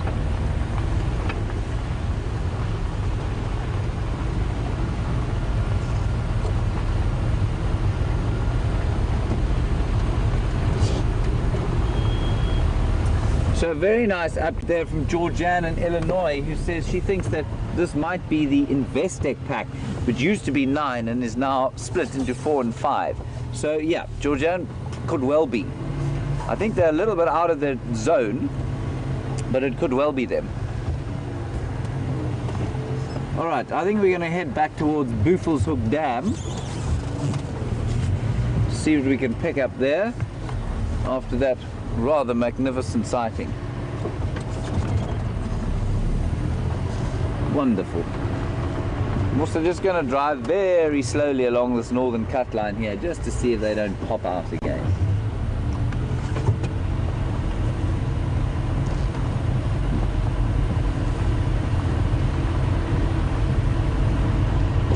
The chap behind us was Lee, or the chap who came up the cut line towards us was Lee, and he's the one who found the tracks originally miles from here, coming in from the due south, from the southern boundary of the reserve.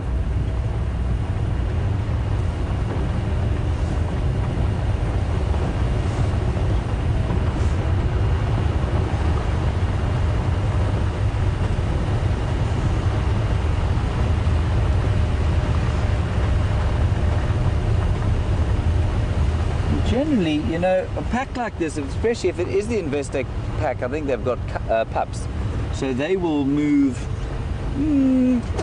They will move quite far, up to, I would say, up to sort of 25 kilometers on a hunting foray if they have to. Probably not that far here. I would say probably 15 to 20 k's on the average hunt. But if they catch something closer to home, well, then they won't have to do that. But their territories are about 450 square kilometers in this area. That's 45,000 hectares. So about, Djuma's only 1,500 hectares. So it is 30 times the size of Djuma is the average wild dog pack size in this area. Isn't that amazing? Jandre is shaking his head in disbelief. And that's in the Kruger. And the Kruger is a pretty prey-dense area. They're much bigger in areas where the prey is not so dense. So in places like, I suppose, the Kalahari, if you do see them at all, they'd be even bigger than this.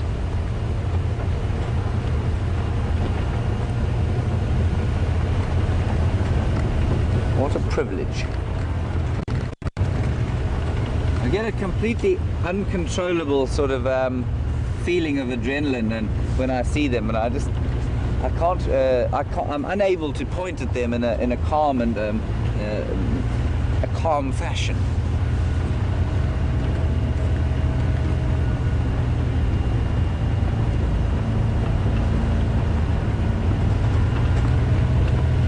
Right, now this is, don't be surprised, we are going to drive past a lot of people out of the vehicle. It's Lee's crew and they're just looking at the tracks. They're on a tracking expedition.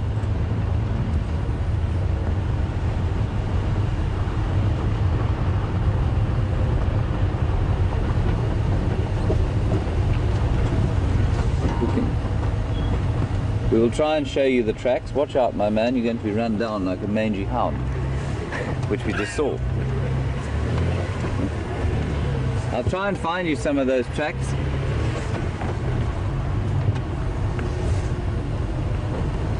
What they look like, if you really want to know what a wild dog track looks like, if you have a dog at home, go and get him to walk in the sand, and that's pretty much what they look like, dependent on the size. So if you've got a sort of Labrador-sized dog, imagine that, just slightly narrower than your Labrador. I can't, you know, if we were on foot here, we'd get a good idea. But for you to pick the camera, pick the tracks up on this substrate from the camera is going to be difficult. By substrate, I just mean on this kind of sand.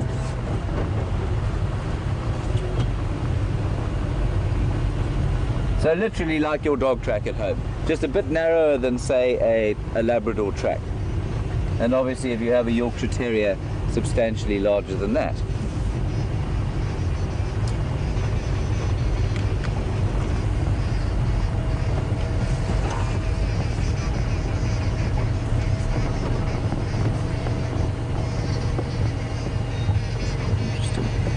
You can see that the size between male and female are very different. So certainly somebody of my level of tracking expertise, I wouldn't try and call the difference between male and female.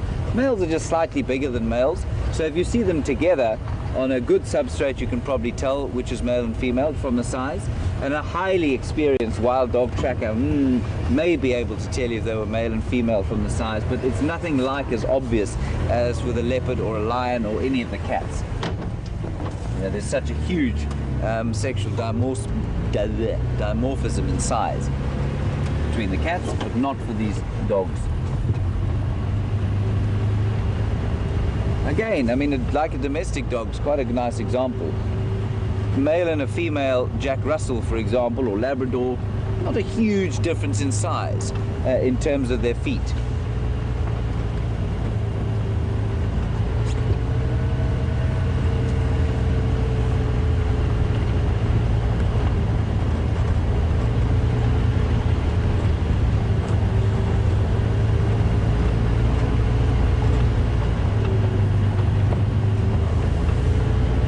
Following on from Georgianne's Investec pack supposition that the pack is split from 9, the most obvious reason that would happen, of course, would be that there was a dispersal. So there were 9, it was 9 of them, 4 of them or 5 of them happened to be youngsters or a younger generation, and they've just dispersed off to form their own pack at some stage. It's unlikely that a pack of 9 is going to split and for any other reason other than perhaps there being some kind of prey shortage, which in this area I don't really buy. Is it possible that there may have been a challenge for the sort of leadership or alpha of the pack? It is, but I don't think therefore that the pack would split. I think the alpha would then become the beta, if you know what I mean. But I couldn't be entirely sure. I would say that it's probably a dispersal.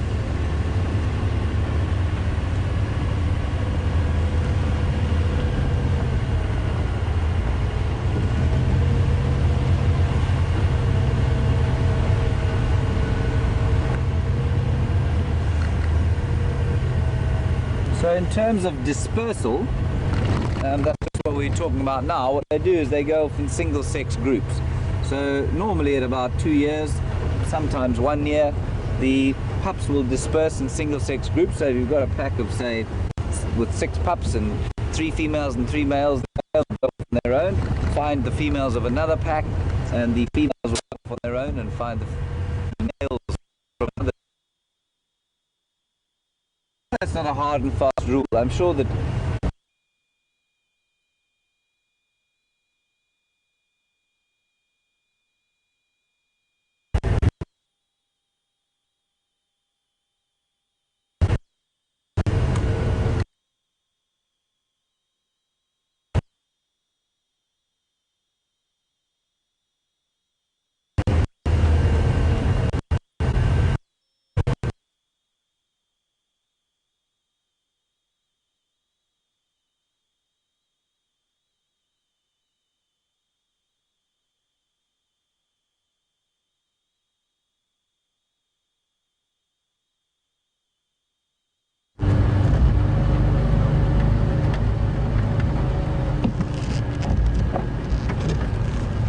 guys, welcome back. Sorry for that slight interruption and James's signal issue, but how cool is it that you got to see those wild dogs? I also raced off in that direction just to see that if they did decide to change direction, that we would be on standby for them there. But at least we got to see them briefly before they crossed into Buffelshoek. So I've made my way back to where Sandile is, or was last night on the sunset safari. So now I'm checking very, very carefully to see where his tracks come out, or if they come out from this block. But we do apologize for James's signal issues. I'm sure he'll be back up and running soon. In the meantime, I wonder where this sneaky little leopard has gone.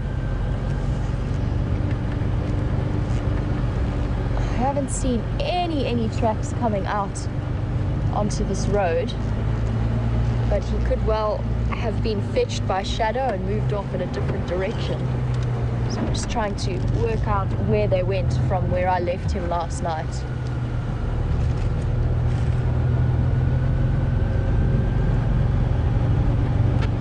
So it does mean just a little bit of looping around this block just to see what he's up to.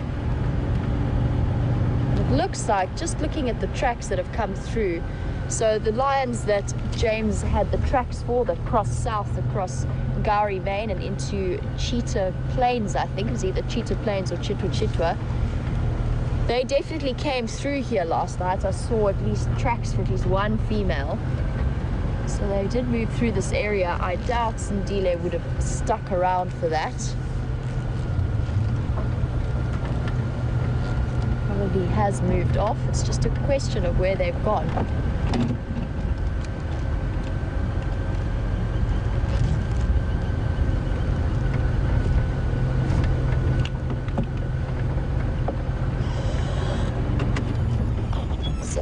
So guys, the gremlins have been repaired. James has found some cool pachyderms, so I'm going to send you back across and I'm going to carry on my tracking mission.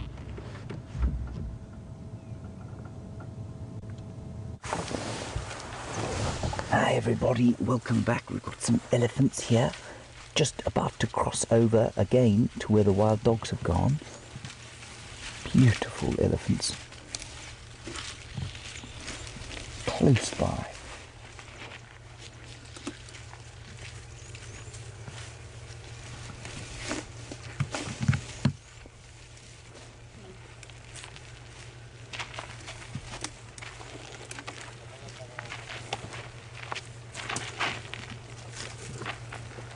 Stunning. She's a very young cow with two youngsters.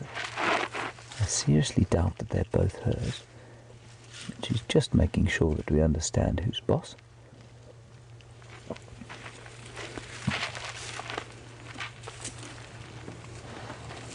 There are a couple more off to the left-hand side of the vehicle, but they're not in very good sight. So I suspect one of these youngsters is possibly belongs to a cow in there.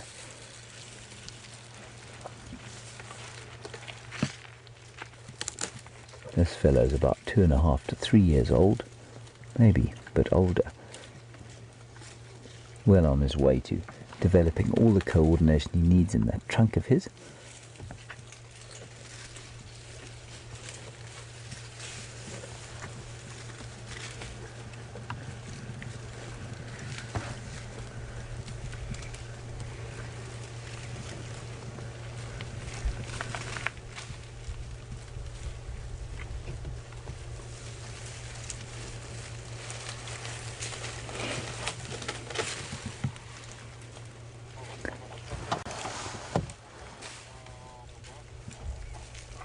Eating the last leaves of what is soon to be a much smaller leadwood tree.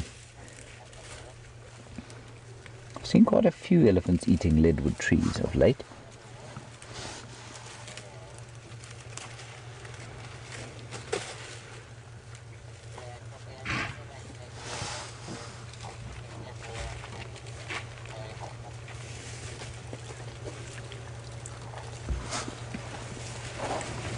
Stunning. The leadwoods seem to be some of the very last bits of edible greenery around the place, and I'm sure that's why they're eating them. They don't taste very nice. And the cow is now eating a little piece of Albizia harvii, or common false-thorn, called a false-thorn because it looks like an acacia but isn't one.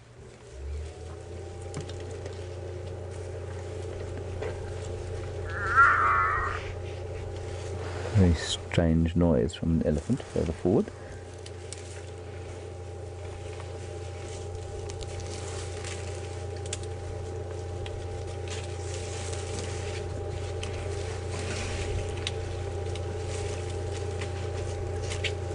And those trees outside of game reserves grow into enormous trees that you can plank and make into furniture. But in the reserves, the elephants absolutely love them.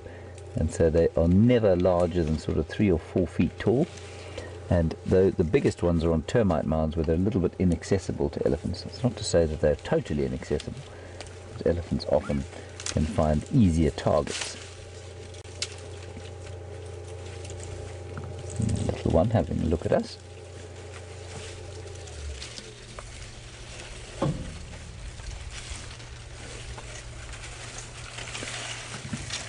And just while we're looking at these elephants, while I remember, we were driving around trying to track the lions this morning. Unfortunately, they crossed onto Chitwa, as I said.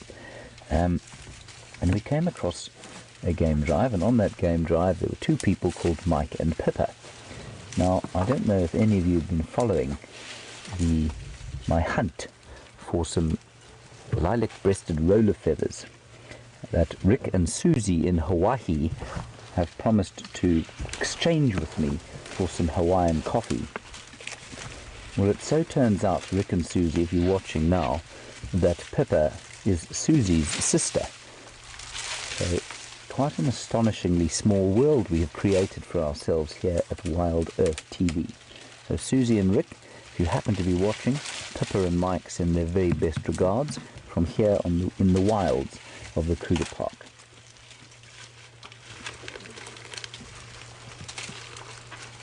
Big elephant cow coming across the road there in front of us. Zoop. There she is. That's quite nice. They seem to be coming into Juma and not leaving us like the dogs.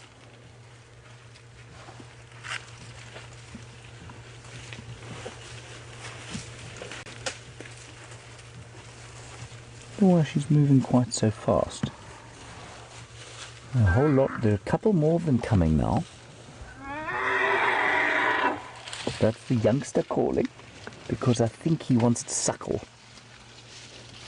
And she just keeps moving away from him.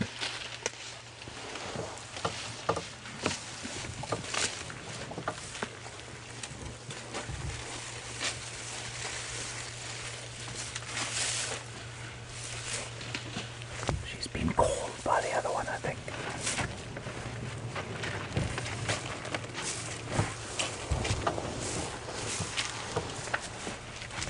I'm pretty sure the one that just came across is the matriarch, and she's called them all across. And she's eating more albizia. No, that's a peltiforum bush. Similar sort of fate suffered. She's no more than 2 meters from us. And there's the little one making the big crossing. So sweet.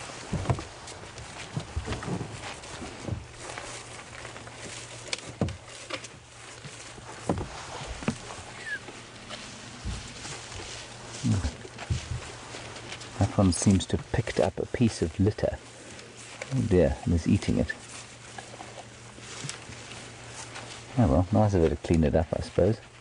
I'm afraid I think that was a bit of loo paper that some errant tourist has left on the side of the road. Won't do her any harm. Can't believe it tastes great.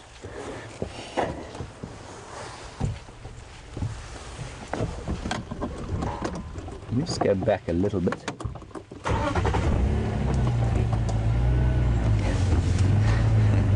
Andre thought it was a boat, and that's why he showed you.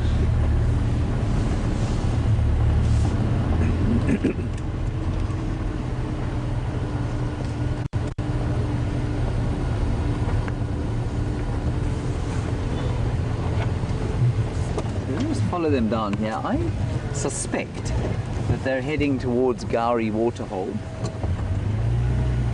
This is a road called Hyena Road, or is it? I think it is. Let's see where they go. They're quite far from there still, but I'm constantly amazed here. As soon as you hear the matriarch make that, she makes a rumble, they all turn and they all move off in one direction. There's definitely some very obvious communication going on, and very clear communication.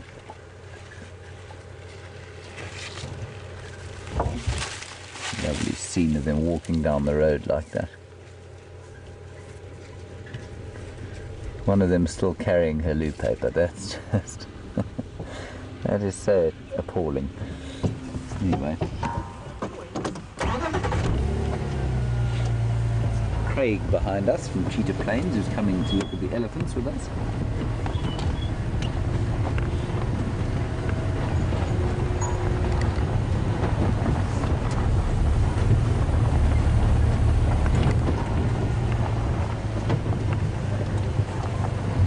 So they're heading generally in the direction of the water at Gowrie Waterhole. But it may take them a couple of hours to get there. They may also go to Bivelshoek Dam.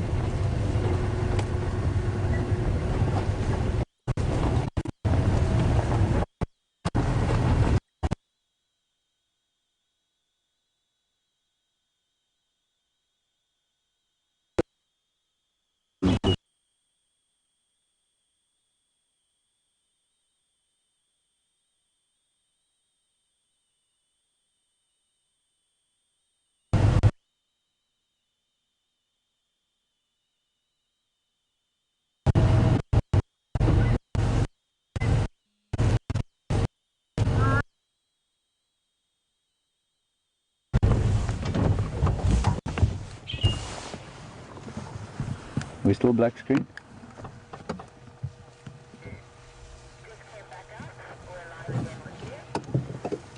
Hi everybody. So, sorry about that. We are in a slightly dodgy and that car was very upset, and it's interesting, I think it was actually the rattling and squeaking noises that were being made by the vehicle behind us. As soon as he came in here, she got upset with us.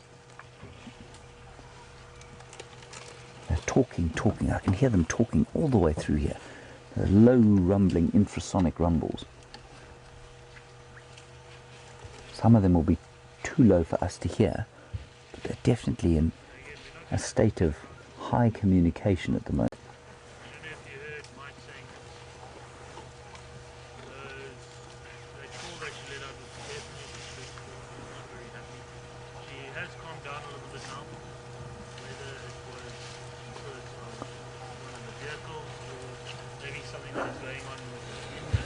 Not sure if you can hear Craig trying to explain to his guests. He's also saying, could have been one of the vehicles. Well, I'll tell you, Craig, it's not this one. This one is very quiet. Yours is a rattle trap.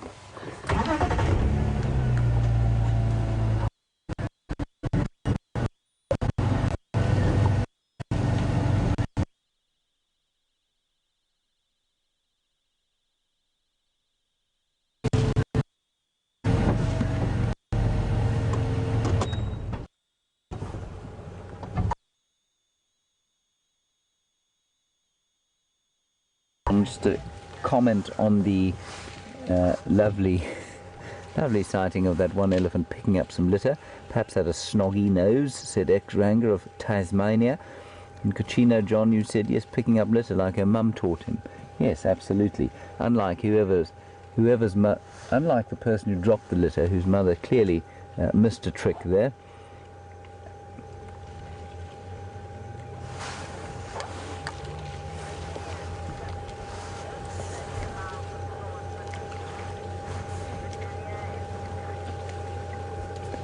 Very nice question from Virginia in Kentucky, as opposed to Kentucky in Virginia. Virginia, come on, John, that was a good one. Virginia, you want to know, do they hurt their mouths on the thorns? And the answer is no, they don't. And I think it's because they've got very thick skin, obviously, in their trunks, and then their tongues are just used to it. You know, the best example of it is to watch I think it applies to many animals out here. The best example is a giraffe. And a giraffe, because you can see their tongues wrap around the thorniest kind of plant and pull the leaves off, doesn't seem to have any effect on them whatsoever.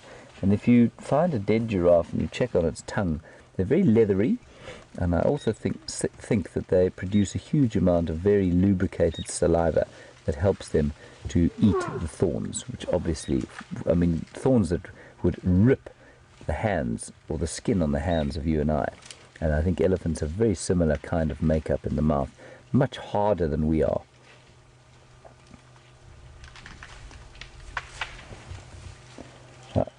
Apparently you do lose my picture when I move the car, so I'm sorry about that.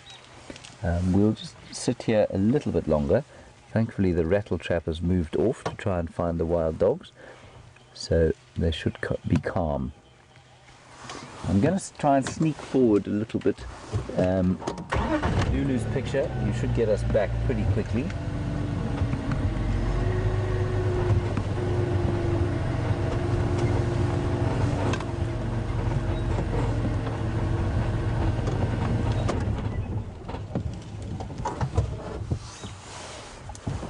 And the big cow's coming from the back now too. I think that's the matriarch. She's the one who got very upset when she heard that rattling car.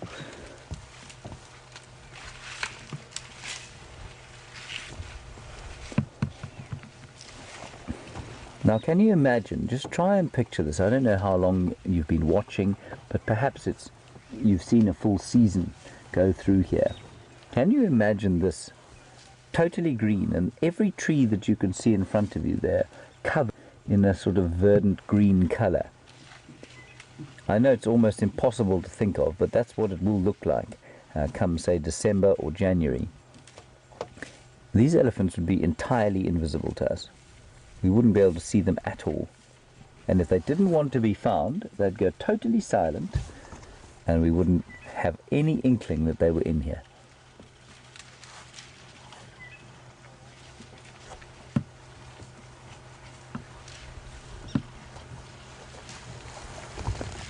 While going through to the top there, Jean-Andre,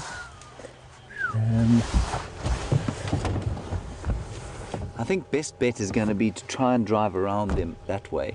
I think if we go bashing through after them here, A, we're going to irritate them, and B, I think you're going to lose the signal. So we're going to just go back out that way and up towards the ridge crest and see if we can't get a better view from there.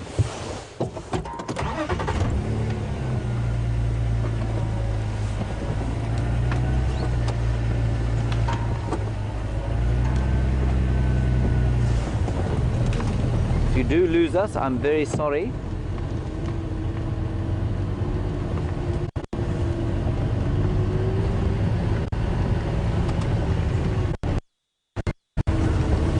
Seem to be very peaceful, these elephants now. They don't like Toyotas, clearly.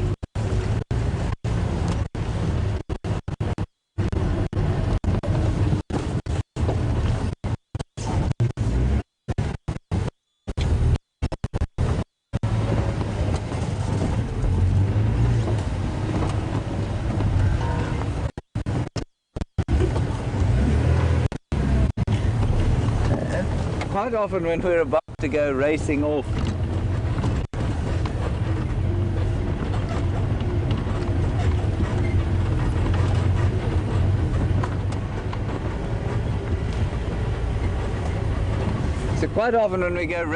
after animals, I say hold on to your dentures. And Edward, you want to know if Jean-Andre has ever lost his dentures? Jean-Andre actually has a perfect mouth of pearly white teeth that I believe are all his own. Are they all your own, Jean-Andre? Quite so. Quite so. Not dentures at all. So no, he hasn't lost any yet. I'm sure when I'm 85 and Jean-Andre is 79 and we're still driving Wendy around this reserve, then both of us will probably have dentures.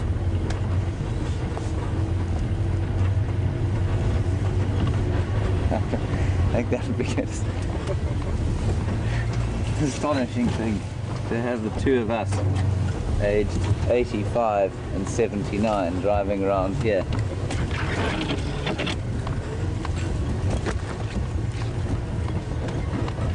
We'll just try and get another view of them here. Like I say, they weren't that happy, you could see that. And so I'm not going to chase them through some very thick bush.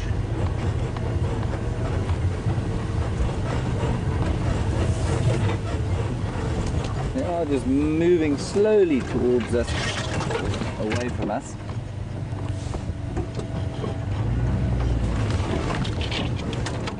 There's a nice clearing on top here, so maybe we'll get a decent view from there. Watch out, Jean-André.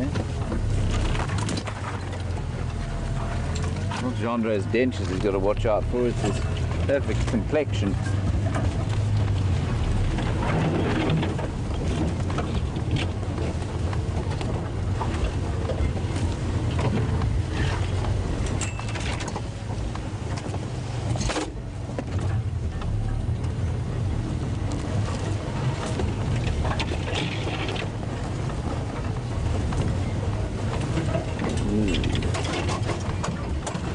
Elephants have been here digging holes, pulling out roots. A little bit more forward and then we'll stop and have a look. There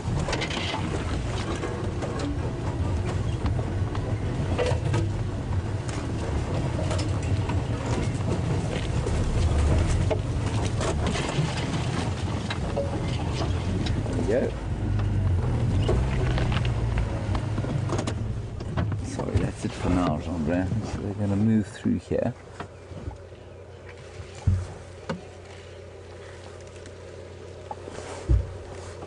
And I do keep saying this, but it is amazing to me how perfect the colour grey is for an animal to be. You smell that, Jean-André? What does it smell like? Not Manuel's cooking. Not Manuel's cooking, no, that's correct. I've just run over a plant, everybody, and it's called, while we're looking at the elephants, it's called Cissus cornifolia, or the bushman's grape. The Afrikaans have given it a slightly more descriptive name, and that is perdipus. And that means horse's urine, to put it delicately. And that is indeed what the plant smells like. I'll try and find you a little sample of it. I just ran it over and it's released all of its aromatic oils. We'll get a little bit closer to those Ellies. Sorry about that, Jonathan.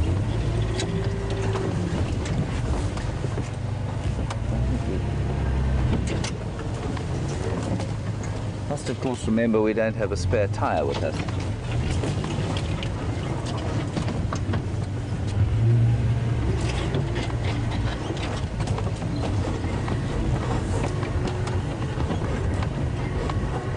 Smell that.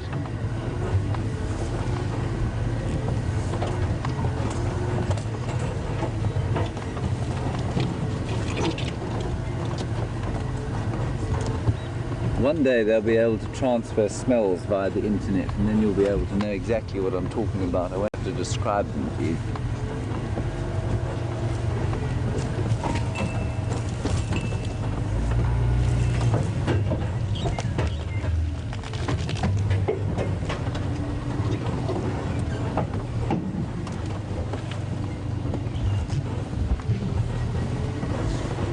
Going to get the best view in here.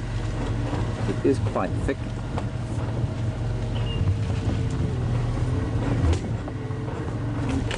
Don't make a noise. Very gently. Does that work for you for now, Jean-André?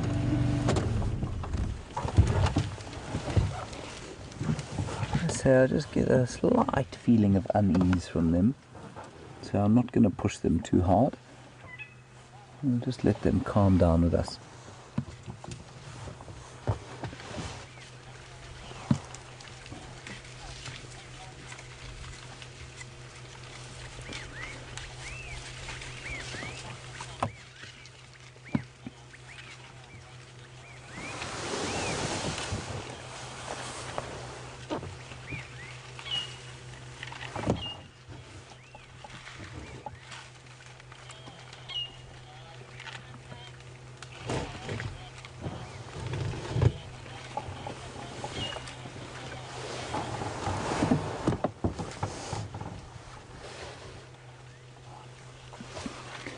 Andrew, there's a tree there that's about to bite it.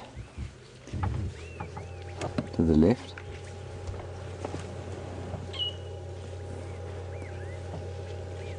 There's a cow there pushing on the... Oh, she stopped now, sorry.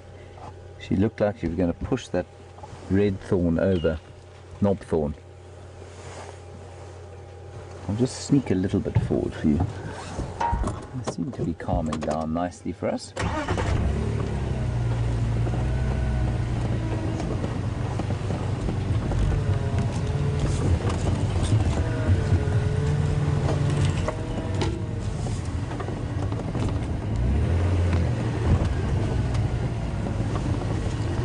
You can see how the vegetation clears out on the top of these ridge crests. The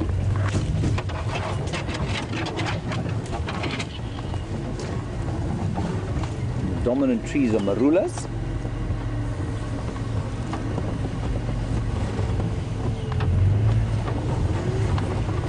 And they're feeding all over the sort of clearing on the ridge crest.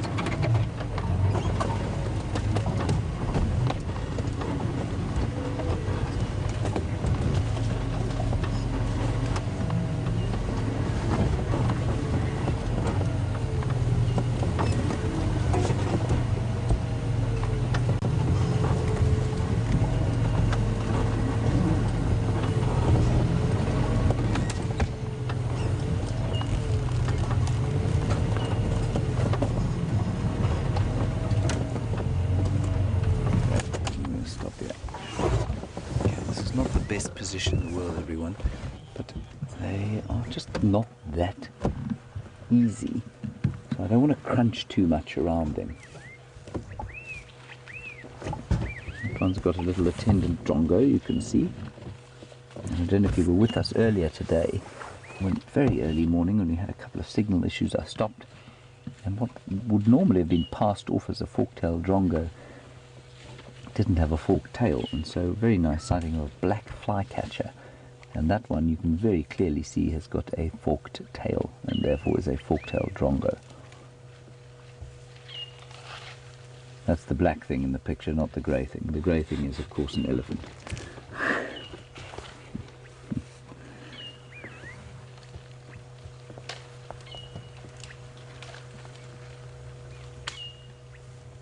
You might just be able to hear them breaking sticks around us.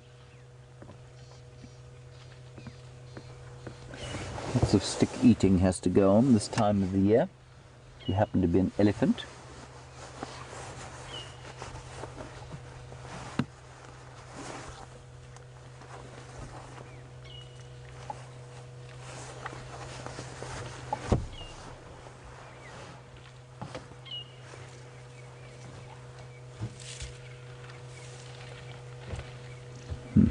Youngster just spending a little bit of time away from the herd, not too nervous anymore. But you'll notice as soon as we get too close, he will turn towards the herd, and if we carry on getting closer, he'll then move towards the herd in the comfort of the big cows. He's pretty safe, you know. You do get parts of the world where, or parts of Africa, where lions will specialize on killing elephants, and especially in the dry season in Botswana, in the Kalahari around the waterholes, and in Savuti, there are prides of lions that will specialize on especially getting hold of young elephants like that. But out here, pretty safe.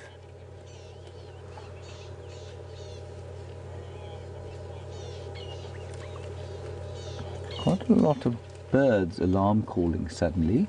Few rattlings, testiculars. It would be very nice to see a leopard just pop its head out of somewhere. I don't know that that's going to happen though. What do you think, Chandra?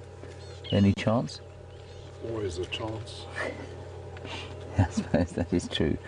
There's always a chance.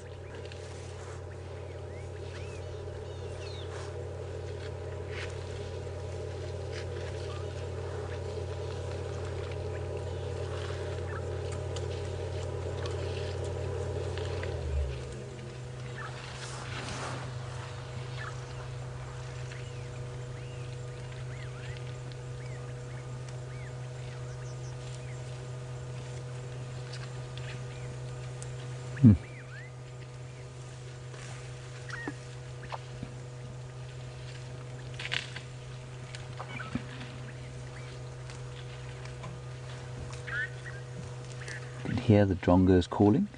Beep, beep, beep, beep. Beep, beep.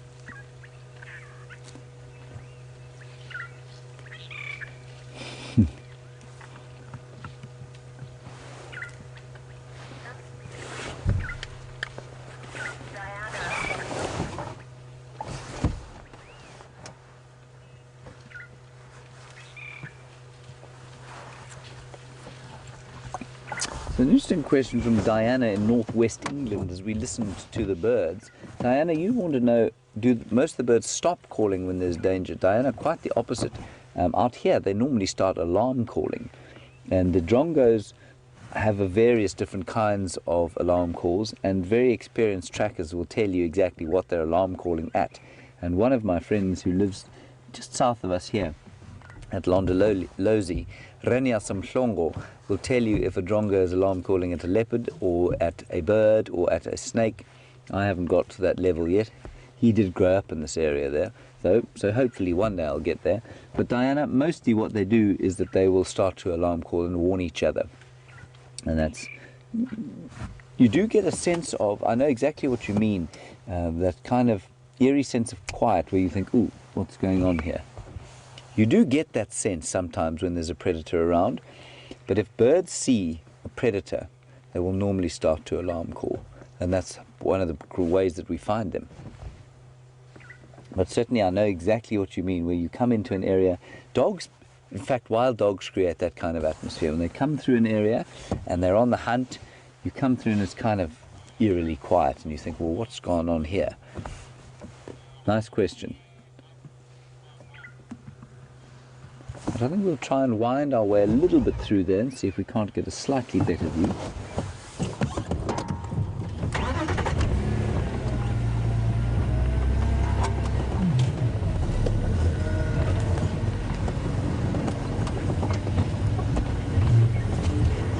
Chandra, just as we go, you see that little tree with a bit of green on it? That is Cissus cornifolia, or the bushman's grape, aka horse's urine, if you happen to be Afrikaans.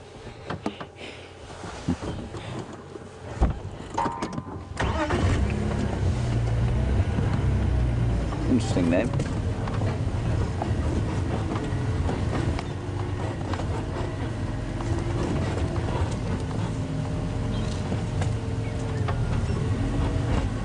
And as I explained earlier, it has that name because it smells like, what does it smell like, Chandra? Horse urine. Horse urine, correct. Well done.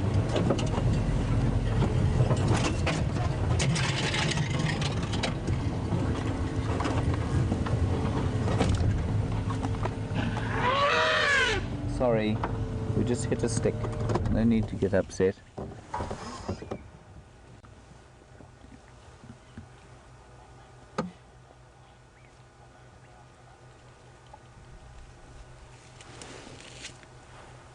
That's interesting, Chandra. Just flick around to the left, if you don't mind. That cow there, as soon as the youngster shouted, she turned and she came to see that we weren't creating havoc. Now the youngster's eating again, but she's watching us very carefully. They're just not quite that comfortable. I don't know why. Interestingly, the first cow we saw, the first young cow, I think was actually this one, was streaming. You can still see she's streaming from her temporal glands, which just means that she's experiencing some kind of stress.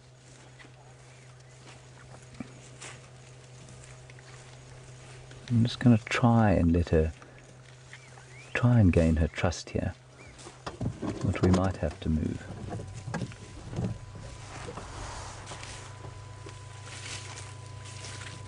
Sorry, Mrs. Elephant.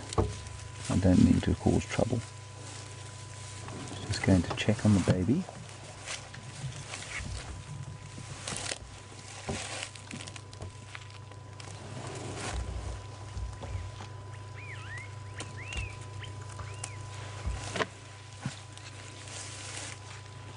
Sorry.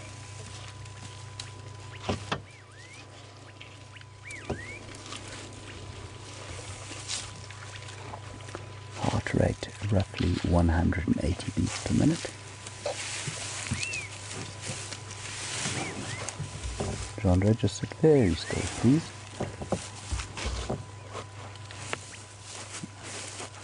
Sit still.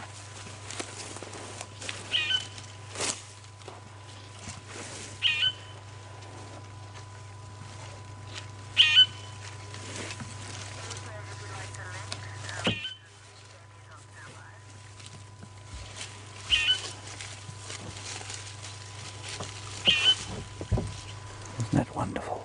We're just going to sit here and be very quiet.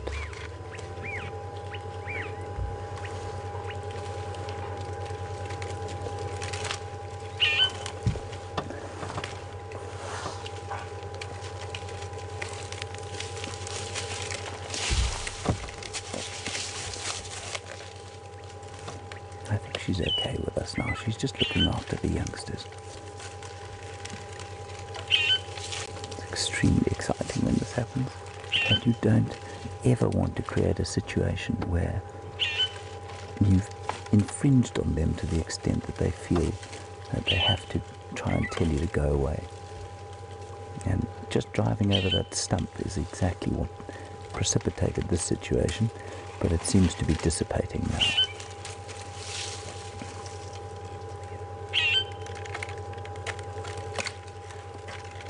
One big advantage being that we get some incredible close-up shots.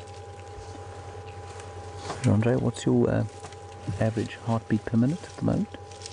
220. 220, okay, good.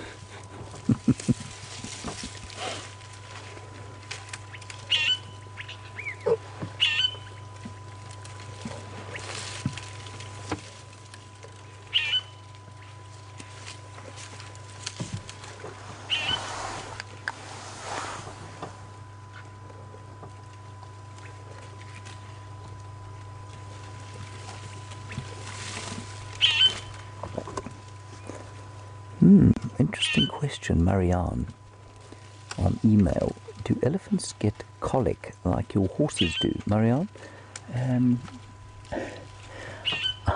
I don't know. I do know that there was certainly an incident on WildEarth a little while back when there was an elephant who was around Gowrie Dam. Everyone thought she was very sick, and it turned out that she was very constipated. So she did have an issue in her stomach. Whether that could be defined as colic or not, I'm not sure. Elephants are hindgut fermenters, and that means that just like a horse, the digestion takes place in the hindgut. But I mean, I don't think they're particularly similar. So as I understand it, a horse gets colic because it cannot be sick, cannot vomit. And I'm pretty sure elephants are the same.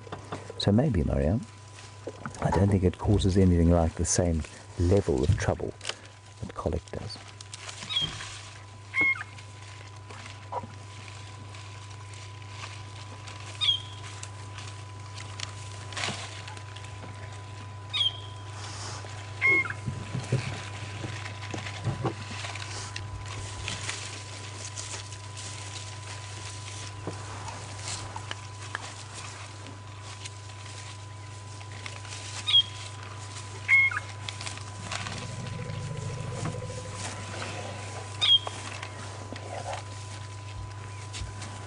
That was this female calling, just saying, almost giving it's okay. She gave a little rumble, and then she moved away. So she came up to us, when we broke a stump, the youngster started shouting, screaming, and then she turned and she came right up here. And then she watched us for about 5 minutes, and eventually she made a low rumbling sound, and she turned and walked away to say, it's all okay, they're all right. They're not going to do any harm. And you also saw there, of course, the temporal gland, which is that bit between the ears and the eyes that's streaming some kind of liquid. And that is an indication in elephants of some form of stress now or excitement. It can be heat, it can be thirst, it can be hunger, it can be some bull that's come and chased through the herd and caused havoc. Could be pain, could be sickness, could be colic, Marianne. but it is an indicator of some kind of heightened stress. Now, she had that before we got here, and I suspect whatever has caused that is the reason that she and some of the others are not particularly comfortable at the moment. I'm not going to move the car just now, because when I do, it's going to crack the stump again that we're on. So we're just going to sit here for a little bit longer and see what they do. I must say, while it is not nice to provoke a reaction like I did there, it is nice, or it's certainly very enlivening to have an elephant cow that close, and that kind of, you know, she's definitely saying to you, what do you want here? And to try and convince her through various means that you mean no harm is a very primal thing. It's very kind of raw and makes you feel extremely connected to the wilderness. And that's the main reason I'm out here. Just gets the heart rate going and makes you understand who's boss and who isn't out here.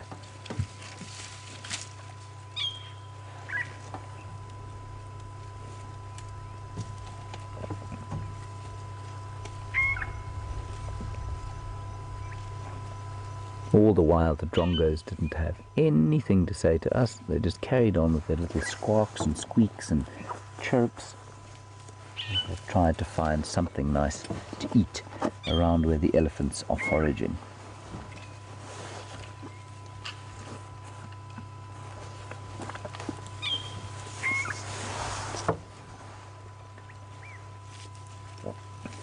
There she goes. She's feeling much better now.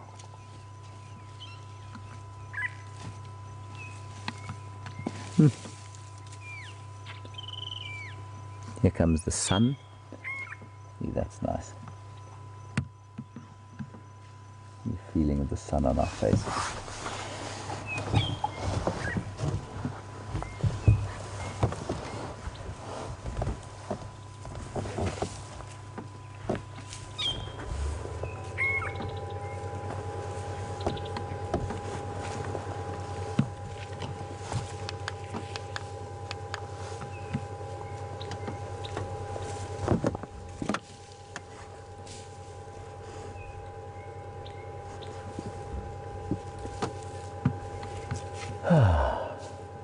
More relaxed, Andre?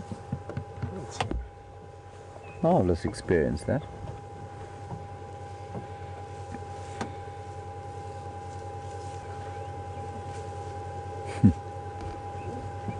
I think that youngster who shouted at us was the one that picked up the loo paper. That's maybe why she was so upset. Taking vengeance for our litter or polluting habits.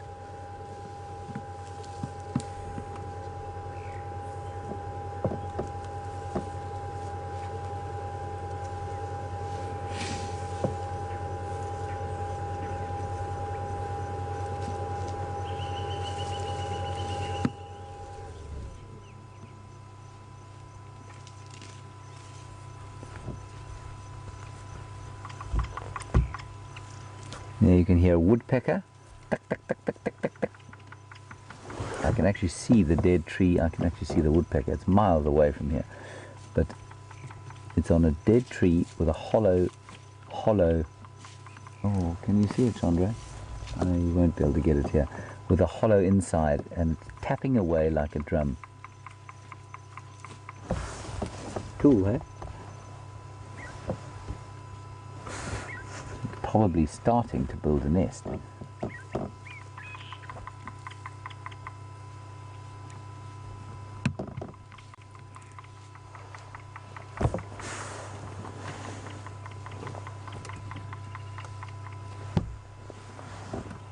So they've all got pretty calm now. They're all feeding around on this ridge crest where there's some combretum left.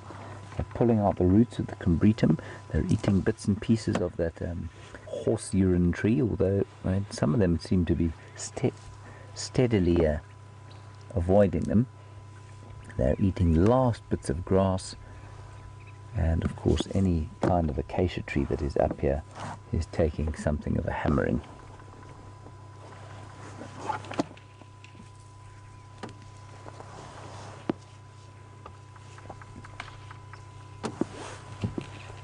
The sun definitely coming out very nicely now.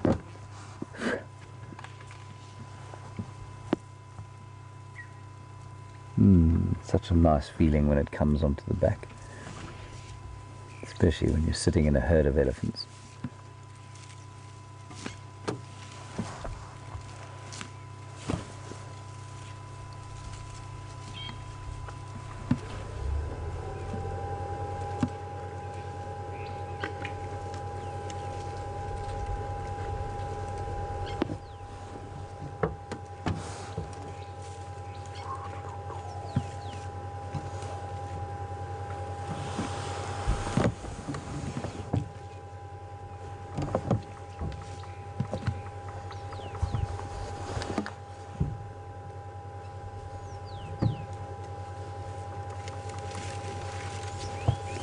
Right, while we're looking at the largest herbivore in the world, we're going to head across to the smallest carnivore, not in the world, but certainly the smallest that we have here. We're going to, with Jamie, and I'll see you a little bit later.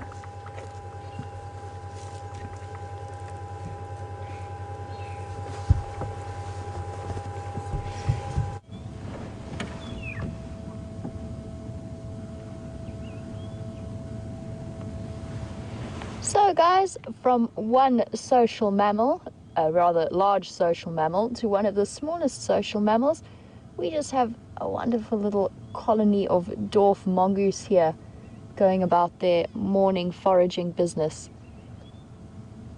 And just to let you know how my Sindile search is going, unfortunately it proved to be highly unsuccessful.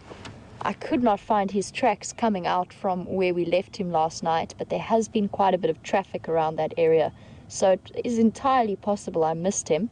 But I went back to where we left him and I did a bit of a walk through that block, just looped around, checked some of his potential hiding places. Unfortunately, no luck there. Lots and lots of ellie activity coming through that area though, so maybe he got frightened off during the night. But we do have this wonderfully cute little dwarf mongoose digging around for various bugs. And I've crossed across to Arethusa just to see what the updates are from this side, since I was fairly close to this boundary anyway. But never fear, we will try and follow up on Sindile maybe a little bit later, see if there's any updates.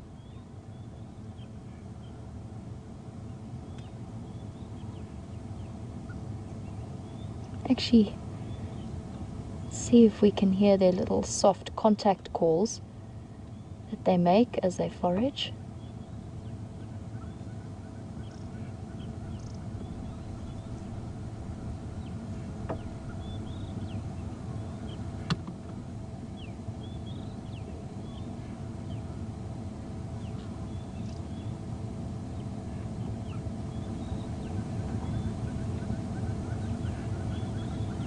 They do make these wonderful soft little squeaks almost constantly as they feed, and I think it's just a way of keeping in contact with the rest of the group.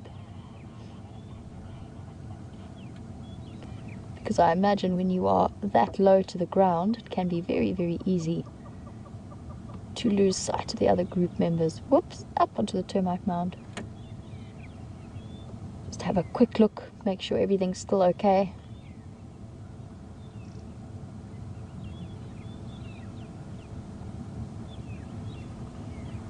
Oh, all good. Back down to foraging again.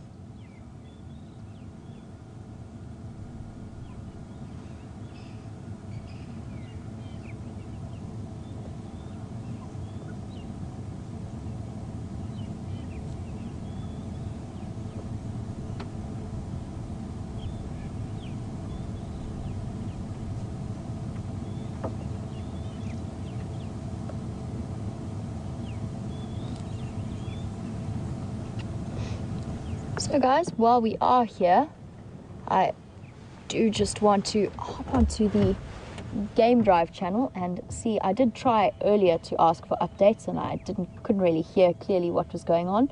So I'm going to hop back onto the Game Drive channel. These mongoose are still all around us. At the moment we can only see 2 of them, but when I did drive in I counted about 5 or 6, which is the standard sort of family number for the dwarf mongoose.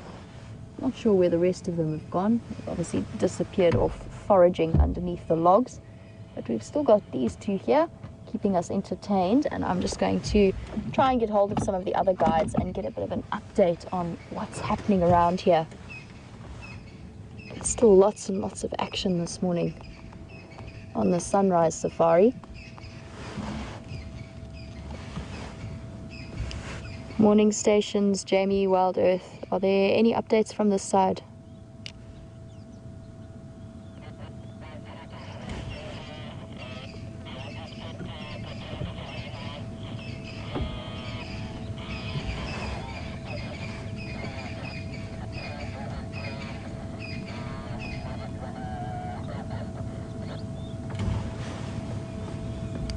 Copy that, thank you. How many stations are there?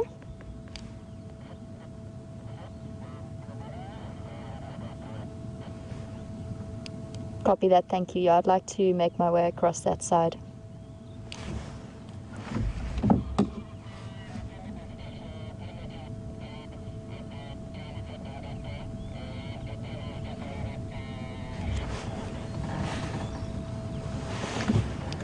Copy that, thank you. So guys, some interesting sightings reports, and I think it's time for us to hit the road. So apparently they have found a kutile, the female leopard. I have yet to see, so I'm very, very excited to get across to that side. They're not too far away from us. They are pretty much where we left the Matimbas yesterday afternoon on the sunset safari, and apparently the Styx females are still there, and kutile is just a couple of meters to the south of them. So I'm very curious to see what's happening on that side. Let's have a look and see if we can get across there. It is not too far away. Let's try and get there fairly quickly. See what that leopard is up to and why she is so close to those female lions. Very, very exciting. I have never seen kutile before. Apparently she is absolutely beautiful. And I know that the name kutile means the angry one or the grumpy one. I'm not sure why she's called that, but I'd be very curious to know. So if you do have any background on the name for kutile, you can send that through to me on #SafariLive on Twitter or to questions@wildearth.tv. And let's see if we can make our way there now.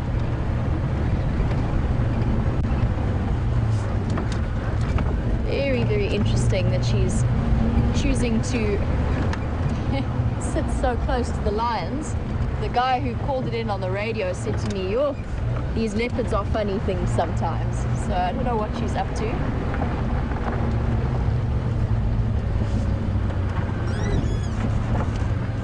And now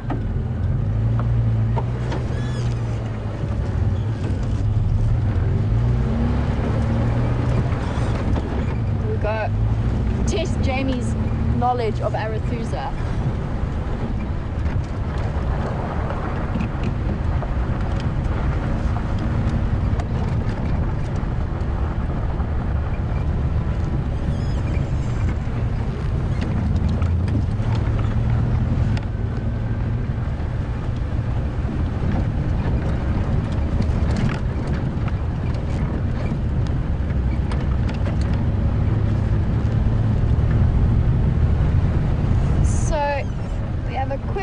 From Derek in New York about whether or not the Birmingham boys and the Matimbas are related, and if they were, would the Matimba males realize this? And as far as I know, they're not. They come from separate areas, separate genetic line, and even when there are related coalitions that have split off or different groups, there's still a possibility for conflict between them. So I would say it's unlikely to be the case. And even with the Matimba Male Coalition, which is split off into separate groups, they've now been separated by another group of male lions.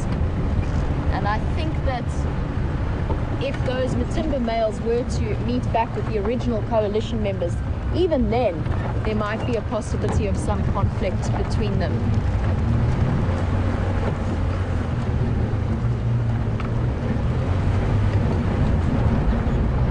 So now we do a bit of a roads test for Jamie on Arathusa, a bit of a memory test actually. Fairly certain I know where I'm going.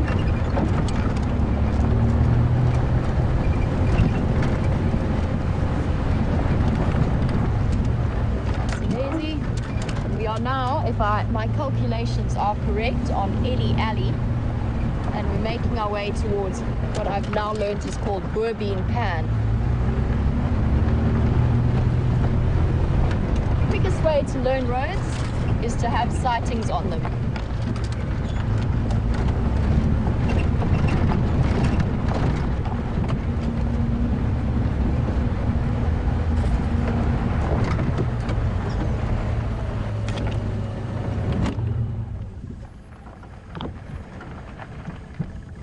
And we can see why it's called Eli Alley, which is why I've stopped rather suddenly.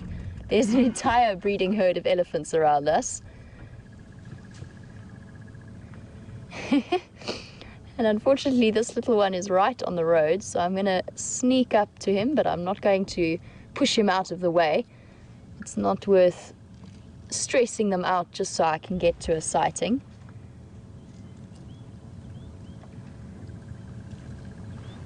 And I've actually got a couple around me. I did see one of them as I was driving through, but I thought maybe we could slip through. Unfortunately, this little one is... I say he's very much in the way. He's not actually. This is his home. We're in his way.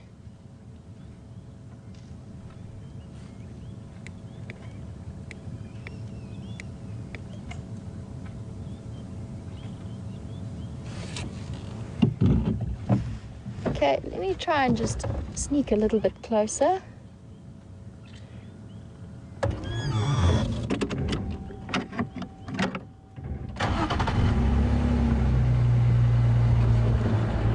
Unfortunately, the block is quite thick off to my left, and I personally don't believe in stressing out this little guy to race across to a sighting. I'm just going to see if there's a way around him.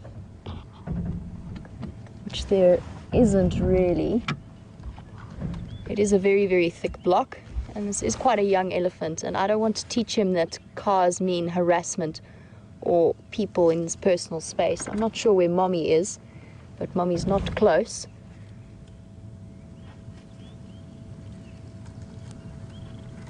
And as soon as he starts to move off, then we can sneak around him and away. Look at your skinny legs, little one.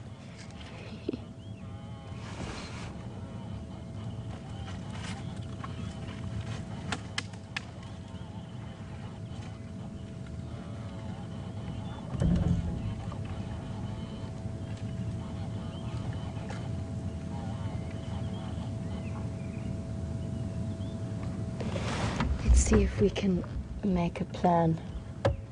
Don't see any easy way around them. I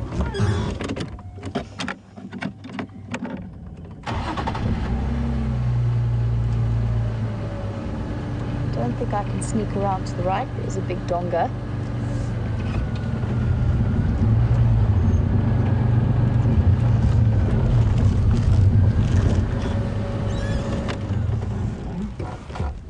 He is slowly shifting around this tree, so we will be able to sneak past very, very soon, and we're not too far away from that sighting.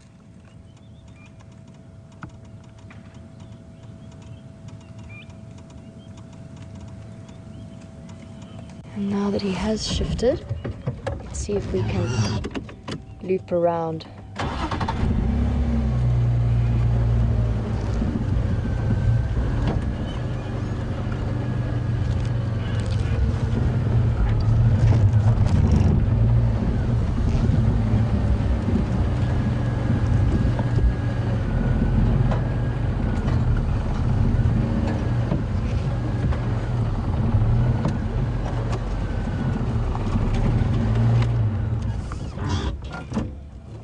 Hello, little one.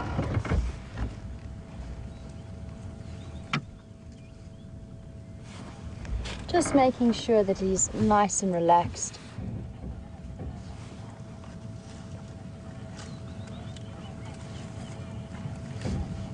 That was a bit of a struggle.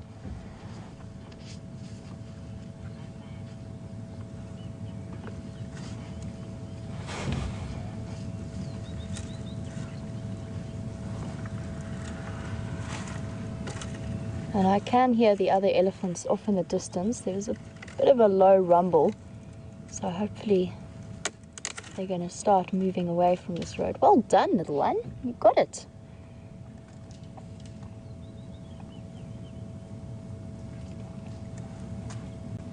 Got the part of the tree he was after. Looks like a raisin bush to me. Silver raisin bush.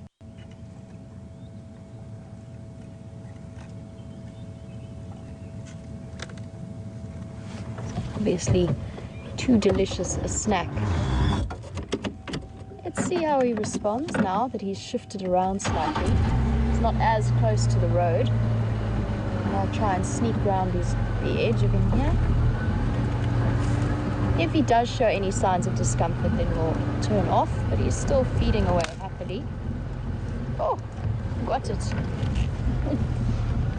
Very well done. Okay, I think we've managed to sneak past now. So now we've got to do a little bit of a Ferrari safari to try and get to the sighting in time.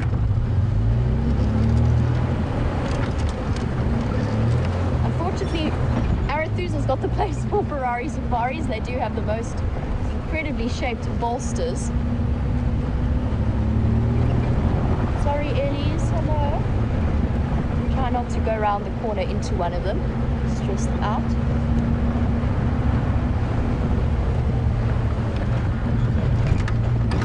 Okay, I think we've cleared the elephant herd.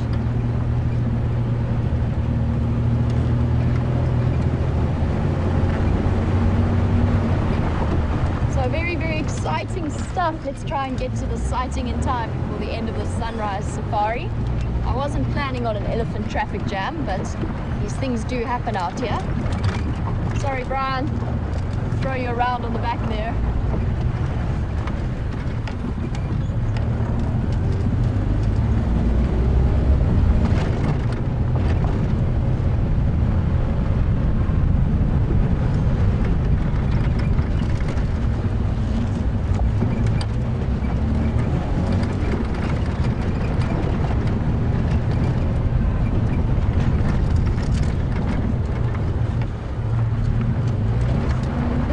Hey Brian, this rings bells, this road. Yeah, I think we're in the right place. We're gonna get there.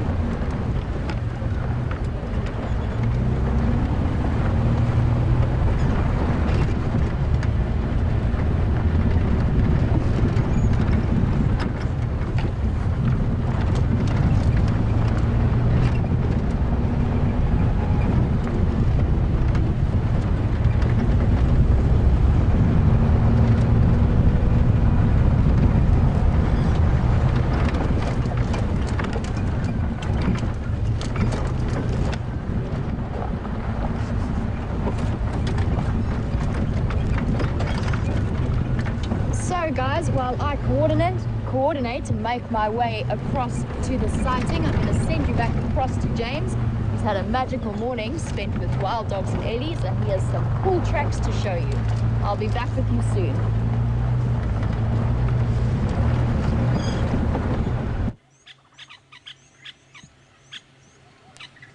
Hello everybody, you see me kneeling in the dust like this courtesy of Edward. Thank you Edward for that. We have some wild dog tracks here and a vehicle coming down the road. I've told him to go away. He's now shaking his head at me. I'll have to throw something at him. So here is a track of a wild dog. Now, unfortunately, because of the light, you won't be able to see it very well. The light, we tend to need it coming in pretty strong from an angle, and obviously we've got quite a lot of cloud today, so you can't particularly see it very well. Jean-Andre is shaking his head. Anyway, this is a wild dog track. And what you've got, I can't even see it properly from here. There's a back pad here, There are 4 front pads here and 4 claws, very obvious claws. The back pad has got 2 lobes on it. It is exactly like a domestic dog track, a sort of thin domestic dog track. I'm thinking possibly greyhoundish, maybe like a greyhound. Anyway, that's the wild dog track. Thank you, Edward, for getting me into the dirt. I always like to be in the dirt for a little while. And I believe the wild dog sighting made your day. Well, it certainly made my day and possibly my week, and will certainly take me off on my short, it's not really a vacation, but my short change of scenery. It will take me off there with a smile on my face. Jean-Ray, just before I get back into the vehicle, can you still hear those red-billed buffalo weavers? No, they've gone dead silent. Anyway, the red-billed buffalo weaver builds these wonderful stick nests that you can see on the side of normally marula trees and knobthorn trees. In fact, sorry, there are a few over there. And they're on the northwestern side, and they've just, shaking my head, I've parked in a horrific position. Chandra is just basically hanging me out to dry here on camera. And what they do is, I heard them calling, and I started to see them build their nests yesterday. So this is obviously the first kind of spring effort that they're going to make, and they've started to rebuild some of the nests. Some of them will start to build new ones, and I'm actually just going to reverse the car around a second while Jamie is driving towards the leopard. I'm just going to turn around quickly because there's a really nice red-billed buffalo weaver's nest on a tree behind me.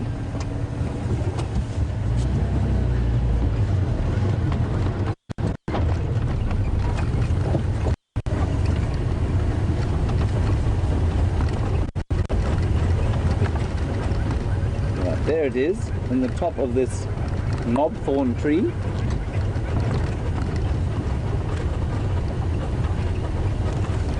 So, the weavers are often the first birds that start to call. They're not call, they're the first sort of birds that start to build the spring nests. And that is a red-billed buffalo weaver's nest that you can see there. And unusually not on the northwestern side of the tree, but on the sort of northeastern side, which is quite odd. Normally the northwest, you can almost set a compass by it. Obviously you get beastly lost if you followed this one's. So that's what they're starting to do now as we start to move towards the spring and the warmer weather. The next ones to start to build, of course, will be the yellow weavers, the village weavers, and the southern masked weavers. They too will start to build their very intricate nests that will attract ladies. Jean-Andre, take a lesson from the weavers. If you want to have a lady, you must have a...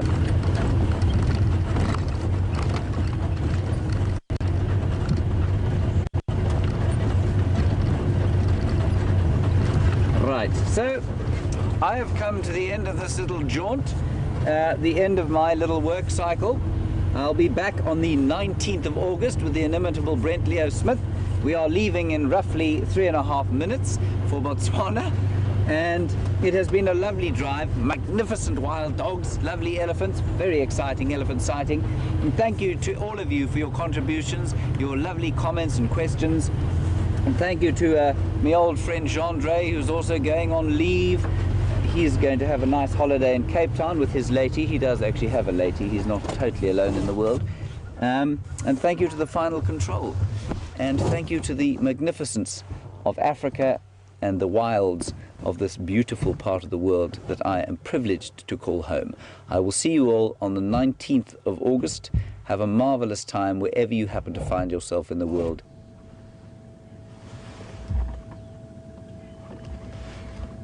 So guys, welcome back, and as you can see, we did just make it to this lion sighting in time. We've got some very, very relaxed looking lions. Unfortunately, it seems as though Quitile, that female leopard, has decided her proximity to the lions wasn't quite acceptable, and she's moved off south into this drainage line. And we've just kind of run out of time in terms of finding her again. am still listening carefully for alarm calls. I'm very, very keen to see her. So I'll be keeping my eyes peeled and almost definitely coming back to this area this afternoon for the sunset safari, just to see if I can relocate her and see her for the first time. I'm very excited to see her. And we've got what looks like the Styx females very, very close to where we left the Matimba males yesterday afternoon. It looks like we've got Hairy Belly and then some of the Styx Pride members. And I'm very curious to see what's happening here. I'm also a little bit confused as to whose lion tracks I saw this morning, because there were some big male tracks in that. Maybe the Nkuhumas came through and it was Junior's tracks that I was seeing, and then they crossed south across to Cheetah Plains. So some interesting stuff happening with the lions. I'll be very, very interested to see what happens. But I'm glad that we got to get here just in time so that we can actually show you guys these lions at the very, very end of this, what has been a wonderful sunrise safari. Great wild dogs, great ellies. Unfortunately, no luck in terms of finding Sindile, but I'm sure he's around. And a really, really exciting afternoon planned in a search for a female leopard that I have yet to see. So I'm glad that we made it here, despite our little ellie roadblock. And as always, a big thank you to you, the viewers, for joining us. I hope you've had a wonderfully exciting live safari. Thank you to Brian for his great camera work. And as always, thank you to Tara and Jess in FC and Eugene for his technical genius. So exciting stuff planned for this afternoon. Steph and I will be out and we will see you then. Cheers for now.